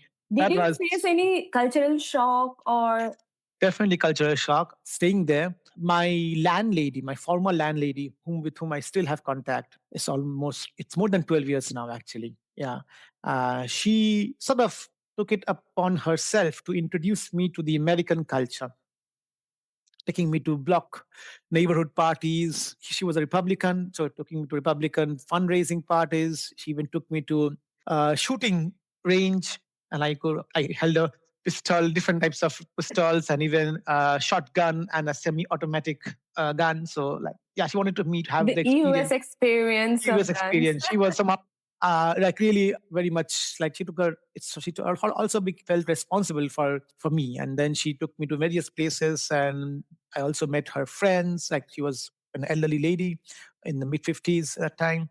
So her book club, her film club, I accompanied there because I didn't have much friends there. I was in a very small town Where near. were you? So this was near to Denver in Colorado. And this was the name of this small town was Golden. The name itself signifies the meaning because people used to go there in 1800s, some like 50s, 60s for in the gold rush because they found gold in these small streams and creeks. But the location was wonderful because it was just in front of the Rockies. From the window, we could see the Rockies, and when we went there several times, like, it's beautiful, beautiful nature wise. But also saw snow for the first time in my life, snowfall, and I was more than astonished and overwhelmed, and I didn't know what to do. Academically, also, it was a bit different atmosphere. I could see that the postdocs had a lot of responsibility. There was more voice from the students. Yeah, I would say a different approach. Well, being America, there was also a bit of more talking. Like I was not used to like so much of talking.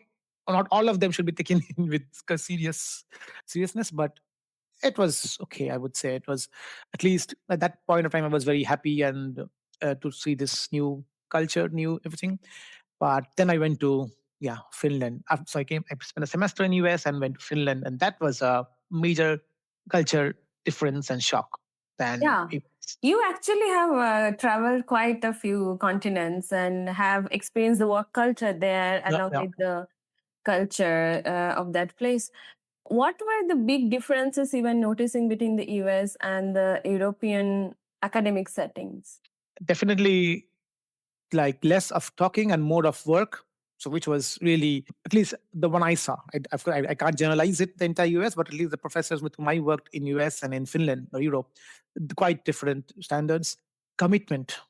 If I commit something, that's very, especially in Finland, where people are extremely, they honor their words. If you say something, you must stick to it. Whatever you say should be correct. If you don't know, it's okay. Don't say, just say, I don't know, but do not hallucinate and try to build up things. And if you say something that perhaps about time, about commitment, about projects, take responsibilities, and don't have to say a lot, but finish up the work. So that's what I learned in Finland, and that stick to me even now. Like if I say something, I always think twice: is it correct?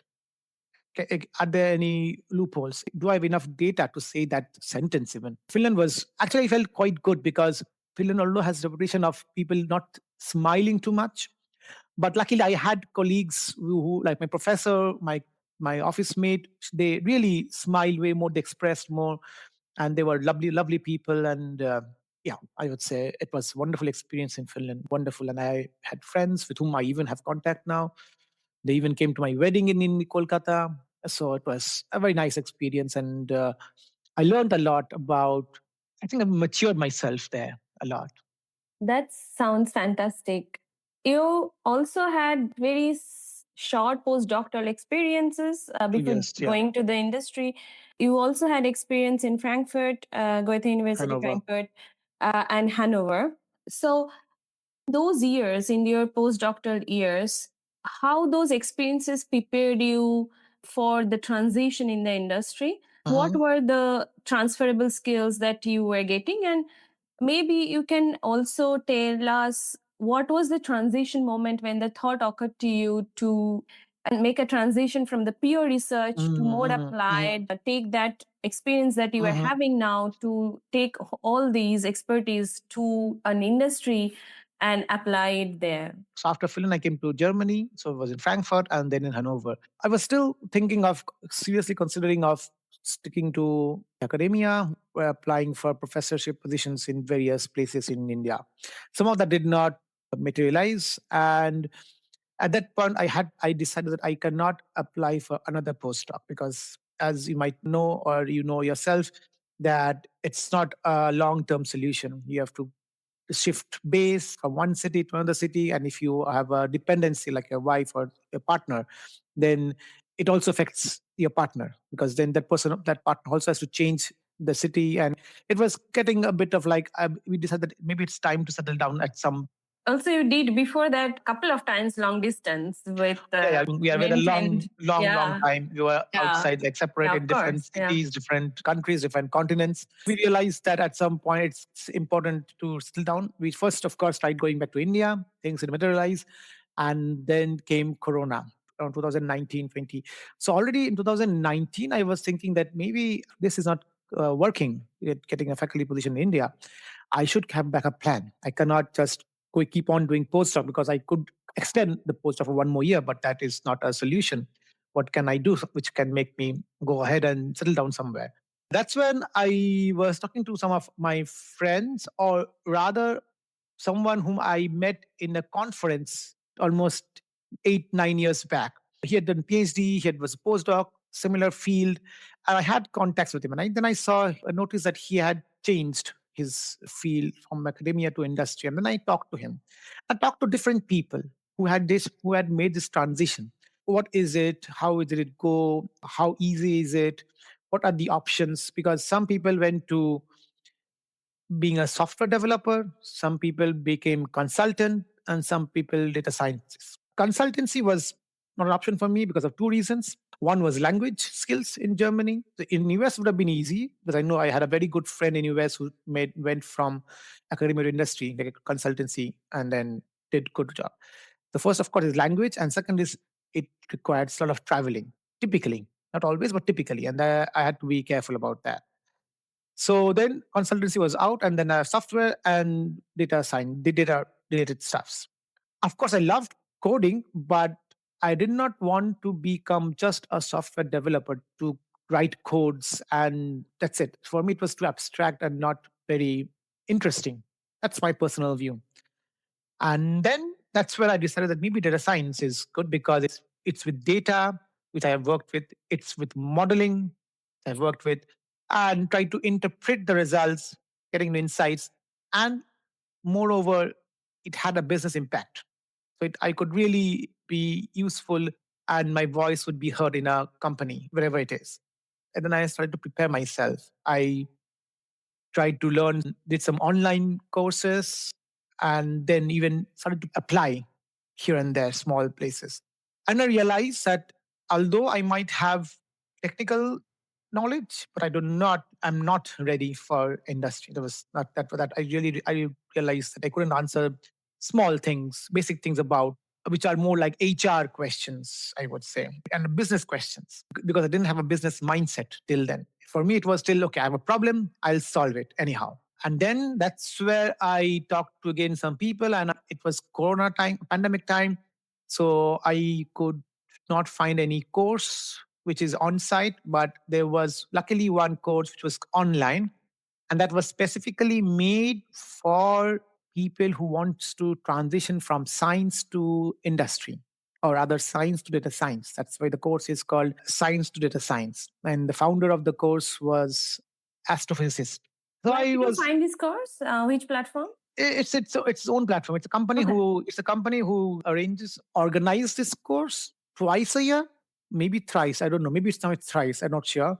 And it is a London based company. So it was always on site. The people used to go to London and then for 5 6 weeks attend the course and get a certificate. Because of pandemic, it became online for the first time, which actually was good for me, a boon for me. And I grabbed this opportunity. There was an interview even for Could to you attend this please course. tell us for our listeners if they want to search it up? It's Which called Science to Data Science. this is the It's a course. course. It's Okay, a perfect. company. It's a course. It's a company. It's a S2DS, and this company only Perfect. organizes this S2DS, Science to Data Perfect. Science. So they have an interview process, and then once you clear, then only you are admitted to this course or cohort in that sense. And the beauty of this course is they know that because all of the people who were there were PhD students or postdocs. And the interesting or the most important part of this course was they knew that people who are joining the course are PhDs, they are smart. They did not teach us anything technical. Some tools, yes, some tech stacks, yes, but not coding, not machine learning algorithms. That they said you learn it yourself. You are PhD students, you can learn it, yeah, you can do it yourself. That was one trait which I took from academia to learn things by myself. There's no teacher who would show you. What they did in this course was to develop the business minds, how to work in an actual industry setting. So not a hypothetical example, data is there somewhere and just work and use the best model and fit and try to get results. No.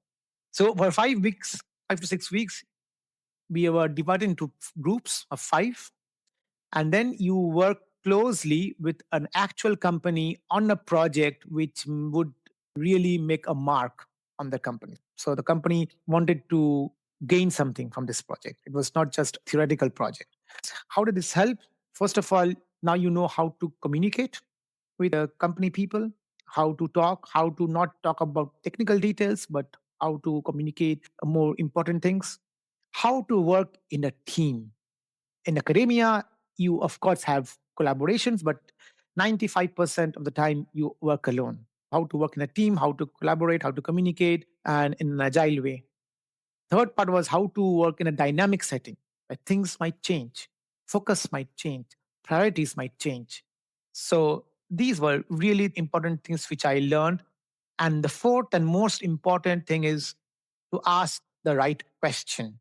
It means in academia, when we had a problem, the first question we asked was, how can we solve this problem? What sort of approximation to use? What method to use? Are there some experiments which can be used or data? Here in the industry, the first question one should ask is, why are we solving this problem? Is it for some customers? Do the customers know that this is a problem? Do the customers want a solution for this problem? All these questions would answer to this first question: why am I solving this question or this problem? Is it worth it? Does it bring value to the company, to the customers, and all? If not, don't do it. If yes, fine, do it in a very short feedback loop so that you know you can get feedback from the customers. So these are some things which I learned. And also the group, we worked so tight knitted, like communications all the time, talking here and there, and it was very fast. For 6 5 6 weeks, we were like always on our edge of the seat. That helped us to prepare. And also there was a network, a big, all the alumni from this course. You had we had an access to the network. We could sort of talk or reach out to them. So these were something which really helped me in preparing to make the transition. That's really wonderful. Thank you for clarifying all the things that are required and the change of mindset that is Yes. required to make the transition. If you have to name a few or at least single one most valuable thing that your background in science and doing peer research has taught you, and maybe you had an unfair advantage because of that in your current job situation. Definitely. And that is, I think that I always tell people who ask, how has PhD or academia helped you in industry? That is, consider people who just like bachelor's or master's students or people with a degree, like master's or whatever, it can be also MTech, whatever. So they got this degree by passing an exam. Exam has had questions. Those questions had well-defined answers. And they got marks, and then that's how they got passed. In PhD or in academia, we do not have such answers. Forget about answers. We might not even have the question. So having a problem and then formulating this question or formulating this problem itself in a way that is quantifiable, that is something which I carried from academia to industry. That means, say for example, my boss said that there is a problem. This is something which we want to see. Don't know how, don't know in what way. So the problem was very vague. I had to give it a proper structure to this problem, a problem statement, what we call the abstract of our paper. And then once this problem statement is well structured and well defined, then we go on from there.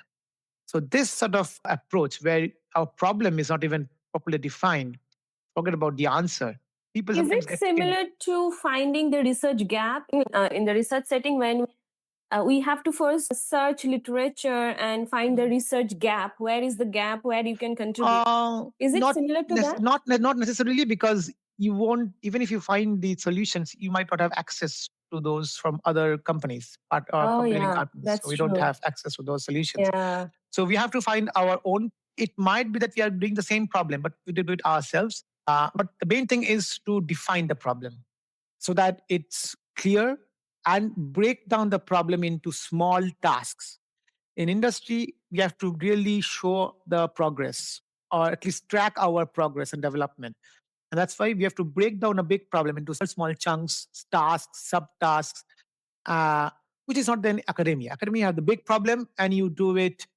You do break up into small parts, but not in a dedicated way through some tool. I think now some of the funding agencies are forcing also people in academia to structure the research in such a way that you can actually have small goals and small tasks exactly. and breaking down, as you were saying. And proper and regular review of those tasks, whether it has been done, if not, what was the problem. And that's like we have different paradigms, like there's Scrum, there is Kanban, different paradigms, different techniques to use to track your development. And this was something which was important to have the problem, break down into small, small tasks, and not being afraid of the unknown. Because say we don't have solution, that's okay. Go for it. Some people sometimes get scared because they do not know the solution, and then they don't know how to compare whether what they've found is correct or not. So of course you have to do some testing, you have to get your intuition correct, and also do and rigorous feedback loop. Yeah. Can you also tell us a little bit about having done this course for making your transition easier and all this experience in from academia, when you ended up in the real job situation, what was the most or what was the biggest challenge you might have faced or the hurdles that you have faced still, because I think real scenarios, you how much you prepare until you end up in the real in your play field, you actually cannot anticipate all of them. Were there any major hurdles that you have faced, and how did you overcome it? So definitely one thing which was very important was communication to your colleagues, communication to your line managers, and talk about it. Like progress is so do not, if it's not like you work for some project for 2 3 months and then say, okay, no, it did not work out. So that in industry it's not possible. You have to have a very short feedback loop and then go forward it. So that's something which is quite different, and that I had like a lot of challenge, because sometimes I used to be a bit, I used to go deep into the problem and then forget about the time, because it's very important industry that they see small results, not big result, but small results, incrementally small results. So that was something which was challenging for me, that I had to stop working at some point, communicate the results, see the feedback, and then continue towards the perfect, I would say, solution or a better solution. And the second thing, which definitely was challenging, was when you enter industry, sometimes there might not be very good guidance, depending on your company, of course, that, okay, you might have to look for the problem, talk to people, talk to other colleagues, and then find out, okay, what can I do? Because sometimes you might have a well defined project, okay, work on this, but sometimes no. And then you have to really come up with your own problem statement and see if that fits with companies' policies or companies' Goal. goal, companies' plans, because this is very important. If you do something which does not align to companies' goals, then it makes no sense. That's why if this communication has to be always there between you and your managers, whoever they are. And I started working in a very startup environment, very dynamic. Priorities change over days. Like, okay, no, stop this, work on this, stop this, work on that. You have to really be very much adaptable in a startup environment. And even now, what I'm working on is a bigger company. It's not a startup, but it still works like a startup where priorities can change and you have to really stand up to it and finish it off. In all this setup, when you have to change your approach or change the problem, basically what we're working on a day-to-day basis, I also would understand then or guess that you have to learn very fast Yes, everything. very fast. And you Very had fast. talked about how to learn before when we started this conversation. In your particular field, do you have a particular method that you have experienced to learn faster? Because data science, the field itself is also changing a lot. Yes, I it's would evolving say. a lot. Yeah, yeah, yeah. So, how to make yourself almost ready and have all the information at your fingertip when you need it? Is it like everywhere this is open information, or everybody has to develop their own strategy towards it? I would say this is very much personalized approach. So people should know their own way. There's no universal good way. For me, of course, I did small courses and I had trained myself on the basic fundamental things. But what you said correctly, that things are evolving and new techniques and all. So I still, not used to, I still follow a blog. There's a blog called Medium, and I follow it regularly. I actually, whenever I'm stuck with some things or some concepts, I go to this blog and read people's articles, and some are very well written, and also from a technical point of view, also well all the information is at one place. It's not like Stack Overflow or here and there. It's everywhere. Of course, now there is Chat GPT, but a blog for me is has way more information than Chat GPT because Chat GPT depends on the question you asked. Of What if you course. don't know the question properly? And So maybe then, some company policies are also not to reveal too much to ChatGPT. I think very well also said. Very well it's said. Yeah, one has to constrained be the use careful. of ChatGPT within the Yeah, companies. these LLM models one has to be careful. They one has to regulate. That these are very well regulated, and one cannot just copy paste a code and say make it efficient. No, one has to be very careful. But for me, when I started using ChatGPT or OpenAI very recently. Before that, I used to heavily depend on Medium, this blog, and Stack Overflow, and official documentation sometimes. Yeah, but definitely the learning curve is super steep. For example, I had no experience with cloud computing when I joined my industry, and I had to really not just learn about it, but prepare the architecture of the entire backend, which was for me something not from academia. I had nothing to do with it, but it somehow I had to learn it, I had to do it, and also keep in mind that okay, I can't just do experiments because that would increase the bill. It's a lot of things that we kept in mind, a lot of reading, but it was a very steep learning curve. It's everywhere. Even in some company, very steep learning curve. Whether it was in the my first company, I had to learn about cloud computing, and also in current company, I had to learn about distributed data. So data is not in one computer, but distributed, and how to deal. So I think for young generation, one should know these new techniques or tools before, like even in their whatever wherever they are doing currently, a PhD or postdoc or even before, they must try to see if they can use these tools in their current setup. Very important thing is a hands-on experience. Theoretical experience is not, one faces lot of problems, lots of hurdles when they actually do hands-on testing, because sometimes the documentation is not even complete. For example, I found out a huge loophole in AWS in the cloud which we were using, and even when I contacted the support people, they were surprised that such a loophole was there, and I reported that okay, please and fix it at some point. So yeah, I think this is quite nice that you do hands-on experience as well as continue reading.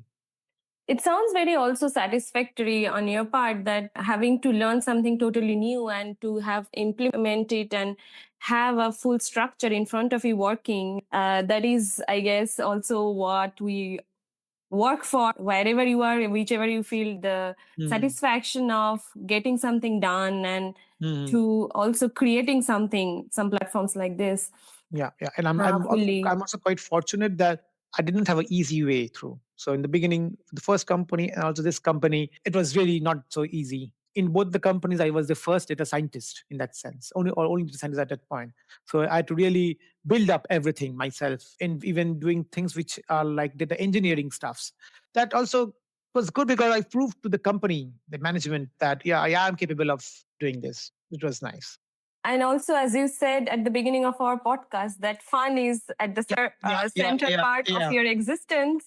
And I guess through all these things, you are finding fun. And who said this? That live as if there were no tomorrow and Mhm. learn as if you have to live forever.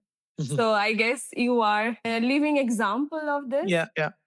And for our young listeners who are thinking what data scientists do, basically, we used a lot of terms. Can you give us maybe a real world example of a problem and kind of your role? It can be imaginary because I guess you cannot really Mhm. talk about the problems you have solved, but a simple example, and then what the data scientists do basically Mhm. from conceptualization to modeling to deliver a little bit of finding patterns. How do you Mhm. do it, and all the things you had talked about before? Well, data science is very common nowadays. Almost everyone knows. Everyone in the high school would know about this because AI and everyone everywhere. It's I like a guess they would know the terms, but they yes, actually yes. haven't had perhaps They very much they've contact not with a person who has okay put their because hands on. dirty. That which have not made their hands dirty. I would say. Yeah, that's true. So there are different. So let me take a typical problem, which is the classic data science use case, which is this is important because this example is very important for banks. For example, when an application comes in for a loan, the banks have to decide whether to approve it or not. And then the banks do it based on data, different features, we say in our language, features. And these features can be their income, their monthly income, how long have they been working, if they have been unemployed at some point, what's their age, if they have family. So all of these are different features. There are additional features which I will come in a moment, but these are different features which are then used to train a model.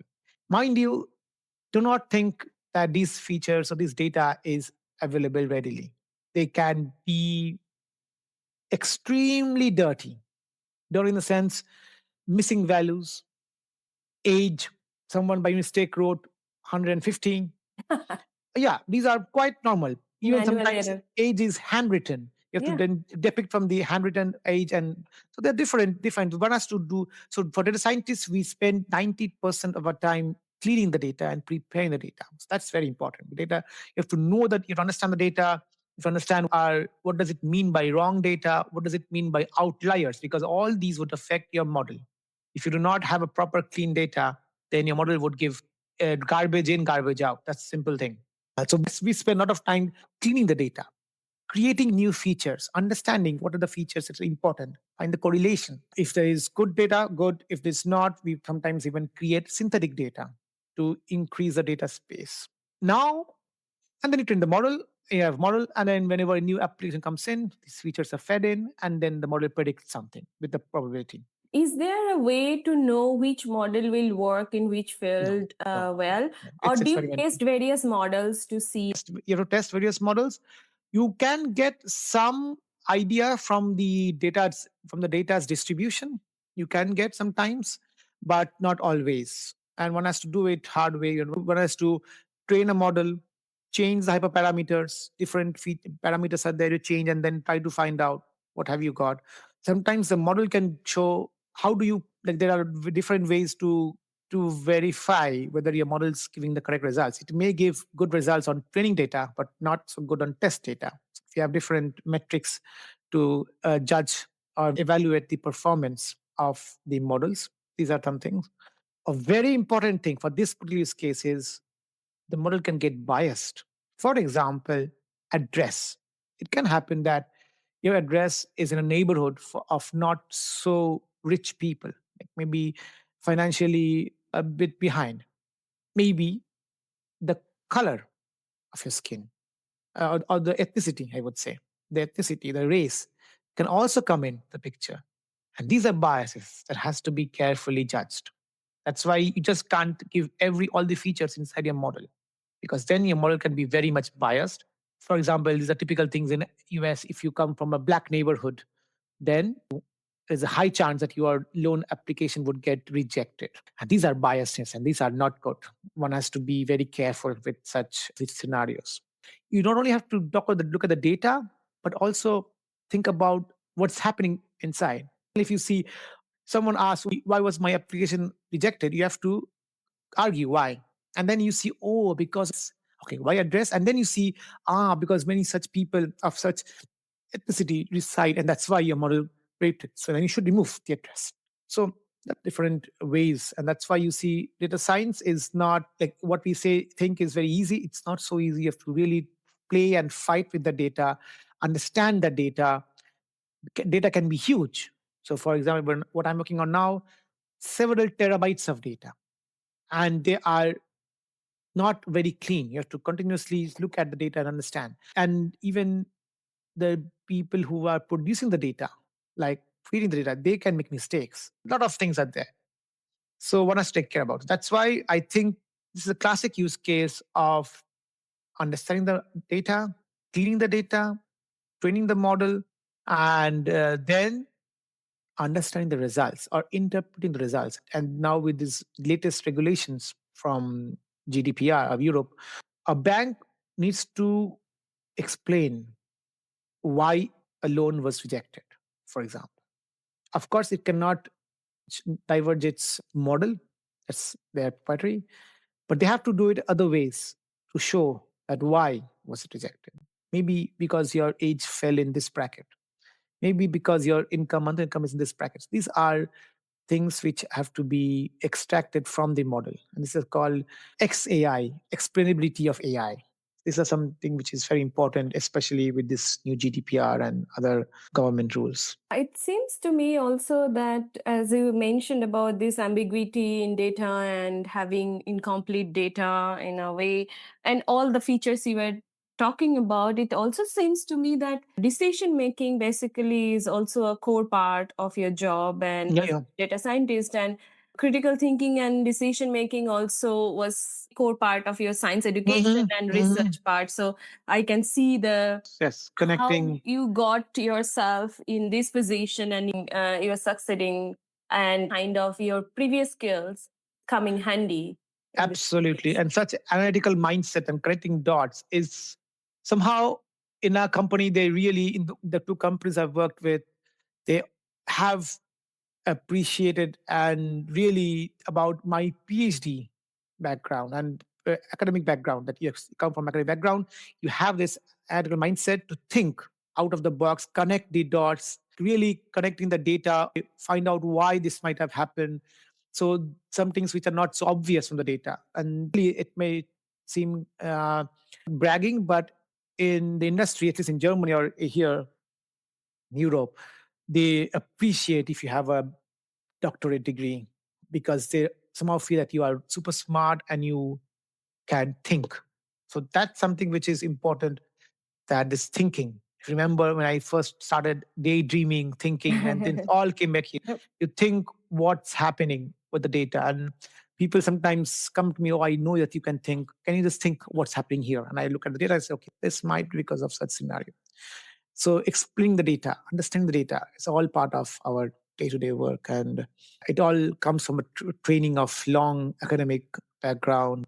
That's perfect. And thank you for giving our young listeners a picture, at least, to what to expect if they are embarking on this journey. And obviously, they can have several materials on Yeah. internet, but having somebody travel the path before always helps. We have couple of things. We have this segment is like fun trivia about yourself. So we'll go to that and then maybe a last question. Okay. Mhm. So let's start. What are your hobbies? Football and cooking and theater. Performing theater or watching? Performing. Both. Both. Okay. Do you love to read books? And if yes, do you have any recommendations that touched you recently or maybe? I did. I used to love books, but recently I didn't. I don't have much time to do that. Even I don't even have time to watch movies because of a young member in the family. But did read the book which impacted me a lot was this Yeah, Afghan writer who wrote also the Kite Runner. exactly. How's it splendid son? Yes, yeah, Khalid Hosseini. Yeah, this was a remarkable book, and it really touched me a lot. This was nice. And I also was reading when I was young. I never got the chance of reading modern Bengali literature. I started to read Shunil Gangopadhyay's Prothom Alo. That's something I'm reading now. And for people who want to come to industry, there's a very good book which is called Startup Method. The Lean Method. The Lean Method. The Lean Startup Uh, is a book I know. the Lean Startup, exactly. By Eric Rice. Yeah, that's a very nice book. How many languages do you speak?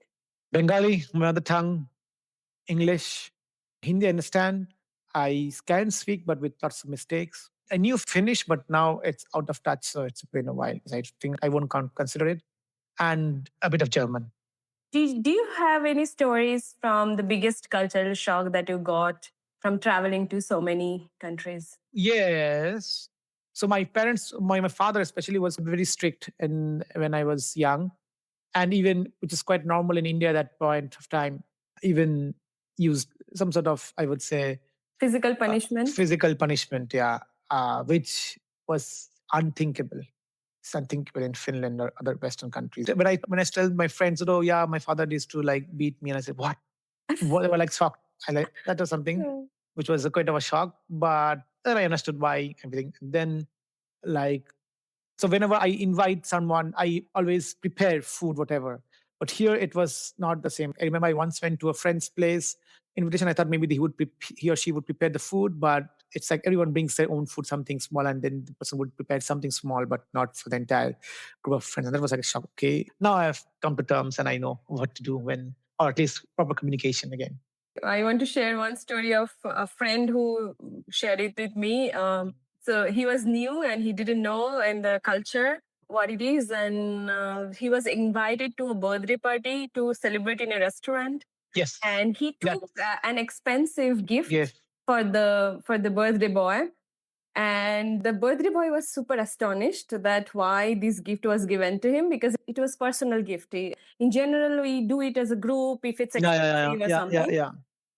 And then he figured out also that he has to pay His at the own bill. end of Yeah, yeah, yeah, end of it. absolutely. He has to also Absolutely. pay his portion, his for his food. Yeah, yeah, So yeah. he was in the mindset that okay, because he has invited, he will pay for the food in the Yeah. restaurant, and therefore I will bring this gift Yeah. for him. Yes, yes, yes. Well, it's a And typical Indian mentality, birthday treat. You always say birthday treat. So you treat yeah. us for your birthday, but that's not true. Yeah. Yeah. True. So moving on, you mentioned couple of role models and mentors in your life. Do you want to mention anybody else who has impacted your career and life? Like definitely my professors, I said, my friend, some of my friends who deserves a mention, like Arpon Krishnadev, Shayon Chakravorty, I would say a lot of people. I can't name everyone. My wife also had played a very important role. For role models, also, I used to read Swami Vivekananda a lot at some point. What else?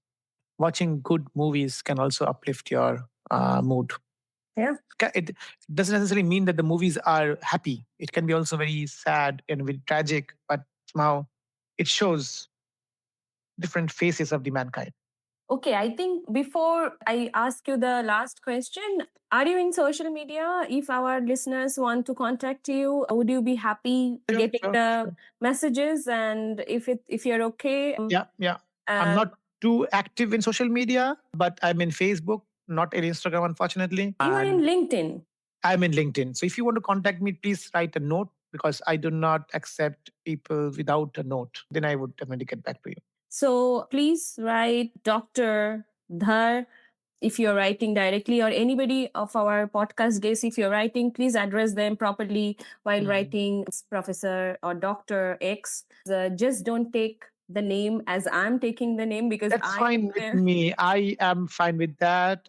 maybe you are, but many of the podcast guests, and also normally it's not the way to write anybody. So I guess my listeners all know that, but still I'm mentioning because it's a learning process also, right? True. In Germany, it's a bit of a thing Germany to is the always, thing, yeah. and also I think if I am addressing and writing email or a message or anything to anybody whom I haven't met before, it's a good practice, and only you can take their name if they give you the permission. So with that, the last question, we can move on to the last question. Is there anything that you would like to tell your younger self, having learned all these things all 3 years and your career? If you are a beginner, like all most of our listeners are, and beginning of your journey, then what advice would you give to that younger self of yours, if you have anything to say? Maybe to read more. I could have read more, to travel more, be bold enough to ask questions, more questions. That is said Even so if there are beautifully. even if there are uncomfortable ones, it's important to ask those questions. That's so beautifully put. And I cannot thank you enough for all the stories and Mhm. tips that you have shared with us. It's certainly useful for our listeners. And I have also learned a lot in this podcast. So thank you for being here, finding the time. Thank you also, Shananda, for inviting me to your beautiful podcast and digging out my past, which I also forgot most of it. So that it's nice time to recollect some of it and to also introspect what happened in my life. But thank you so much for the invitation. Thank you. Bye. Bye. That was my conversation with Dr. Arya Dhar. a journey that moves from a curiosity filled childhood to the worlds of physics, astrophysics, and to data science. What stands out in Arya's story is not just the experience he gathered in his unique career journey, but the mindset he carried through every transition. The ability to enjoy the process, the courage to step into the unknown, the discipline to take one step at a time. He reminded us that daydreaming can sharpen imagination and even fuel problem solving. That having fun while pursuing a serious career is not a contradiction but essential. That there are multiple solutions to a problem, a lesson instilled by his father. And collaboration doesn't just happen. You have to reach out and create it yourself. Arya also spoke honestly about navigating the transition from academia to industry. Arya's reflections on the unfair advantage that academia gives you are reassuring for anyone wondering whether PhD skills are transferable. Perhaps the most powerful takeaway from this conversation is don't be afraid of the unknown. If you don't know the solution yet, it's not a problem. Science and life often begin there. If this episode resonated with you, please share it with a student, a researcher, or anyone who is standing at a career crossroads. You can find links to everything we have discussed in the description box below or in the show notes. And remember that DPD Podcast is available on all major podcast streaming platforms. So, until next time, keep exploring, keep questioning, and keep learning.